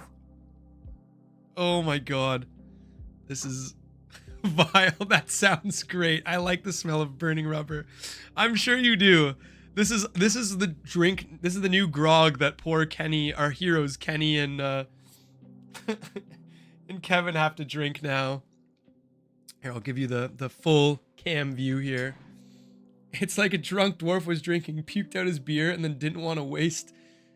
And now I got this. Yeah, exactly. I got the leftover leprechaun puke here, or dwarf puke. But like, I don't even want to hold it near my face, like I said. Oh. It's a lot of alcohol too. It's very strong, very gross, and it's not pleasant to look at. I remember one of the grossest things I saw at a club was it was like literally I was on my way to the bathroom, and there's like an ATM machine like as you walk down the hallway of this one famous bar in Guelph, or club in Guelph, called Trappers. And they have a special night every Thursdays called Dollar Beers, where you pay $1 and it was like you'd get like a little plastic cup of beer. And so I shouldn't even be talking about this while I drink this, because this is exactly what it looked like. But I saw a guy that was he was making his way to the bathroom, and he was throwing up in his hand. It was like spewing out of his hand, and he grabs like the on top of the ATM. There's a guy like withdrawing money. He grabs a random cup that I guess he thought was like just an empty cup that people had drank and abandoned, and he like throws up into it kind of like discreetly. And I'm watching this all unfold because I'm walking past them as I'm like making my way to the bathroom, and he puts it back on the ATM, and the other guy's staring at the ATM like this, and he's punching his thing as he gets his thing in, and he grabs his drink and just like starts taking a sip, and he instantly throws up all over the ATM, and it was just a disgusting mess of scene. But what was I gonna say? And then it looked exactly like this when he threw up in the cup and put it on top of the ATM. But that's a bar story / scene I will never get out of my mind. I like the smell of coal too. That's why I wash my hair with coal tar smelling shampoo. I'd use burning rubber if they had it. Hopefully maybe you can talk to like L'Oreal Kids and they'll make like a L'Oreal Kids burning tar shampoo. Catherine says, nice Close for Storm poster in the background. Thank you. Gotta support Jake. I got my Close for Storm poster right there. It's a great documentary and Many Days Out of the Sun. If you haven't watched it and you have, I think it's on Apple Movie and maybe Prime. And you like Bright Sun Films content, it's definitely worth watching. It's an interesting documentary on the Six Flags New Orleans. Oh my god. Okay. If I plug my nose, I think I can get through this, but anytime like I like breathe in while I'm trying to like drink, it's just a miserable experience on this thing. And there's like, you can see there's lots of soup chunks because in like minestrone, there's obviously like the beef and we had like beans and I think there's like a barley leaf or something in here, but it's just not really enjoyable. But oh, okay, that sip was bad. That sip was really bad. I think the closer you get down to the sediments, the worse the drink is, because I almost couldn't stomach that one. Okay, but we have like one sip left plus the gumption at the bottom, the drink salad. Oh, it might be me overreacting, but just like the mind image connection of like that drink from the story I just told you guys is like really throwing me off when I take a sip of this.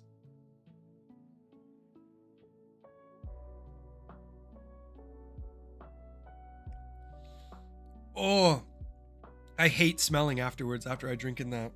Oh my God. Okay, time for the little veg.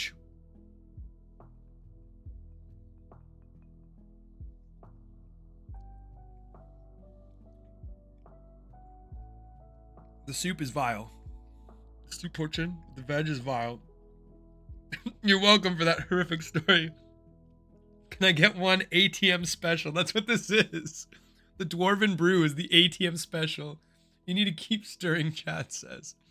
Well, it's mixed down together enough. There's a couple little tomato and potato left, but this one's for Kenny and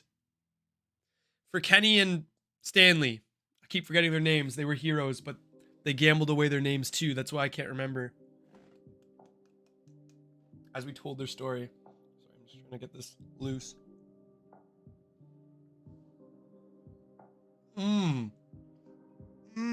Delicious. Definitely better things on the market, but we'll take it. Anyways, I know this was a short stream, guys, but I think it was very fun, and I hope you guys had fun too. If you did enjoy the stream, please feel free to drop a like below. Let me know you're enjoying it.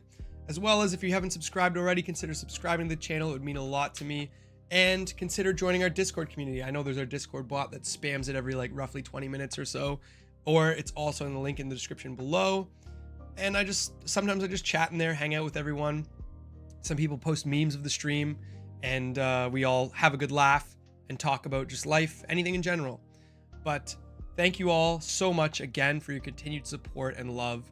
I love chatting with you guys. I love seeing your reactions to what we're doing. I love putting on this theater for you guys and trying these chaotic ideas. I honestly had no idea if this AI would even work up until like an hour ago when we were like halfway through, because like I just programmed it like a couple days before, and I was doing some tweaking and it still wasn't perfect, but it ended up working out okay. So I'm very happy for that, and I'm happy that you guys seem to have had a great time. Thank you all. It was chaotic and fun. It truly was, Catherine. Thank you all for showing out again, and I love you, and have a great night, or a great rest of your night, and I hope to see you all again Thursday. I will be streaming Thursday.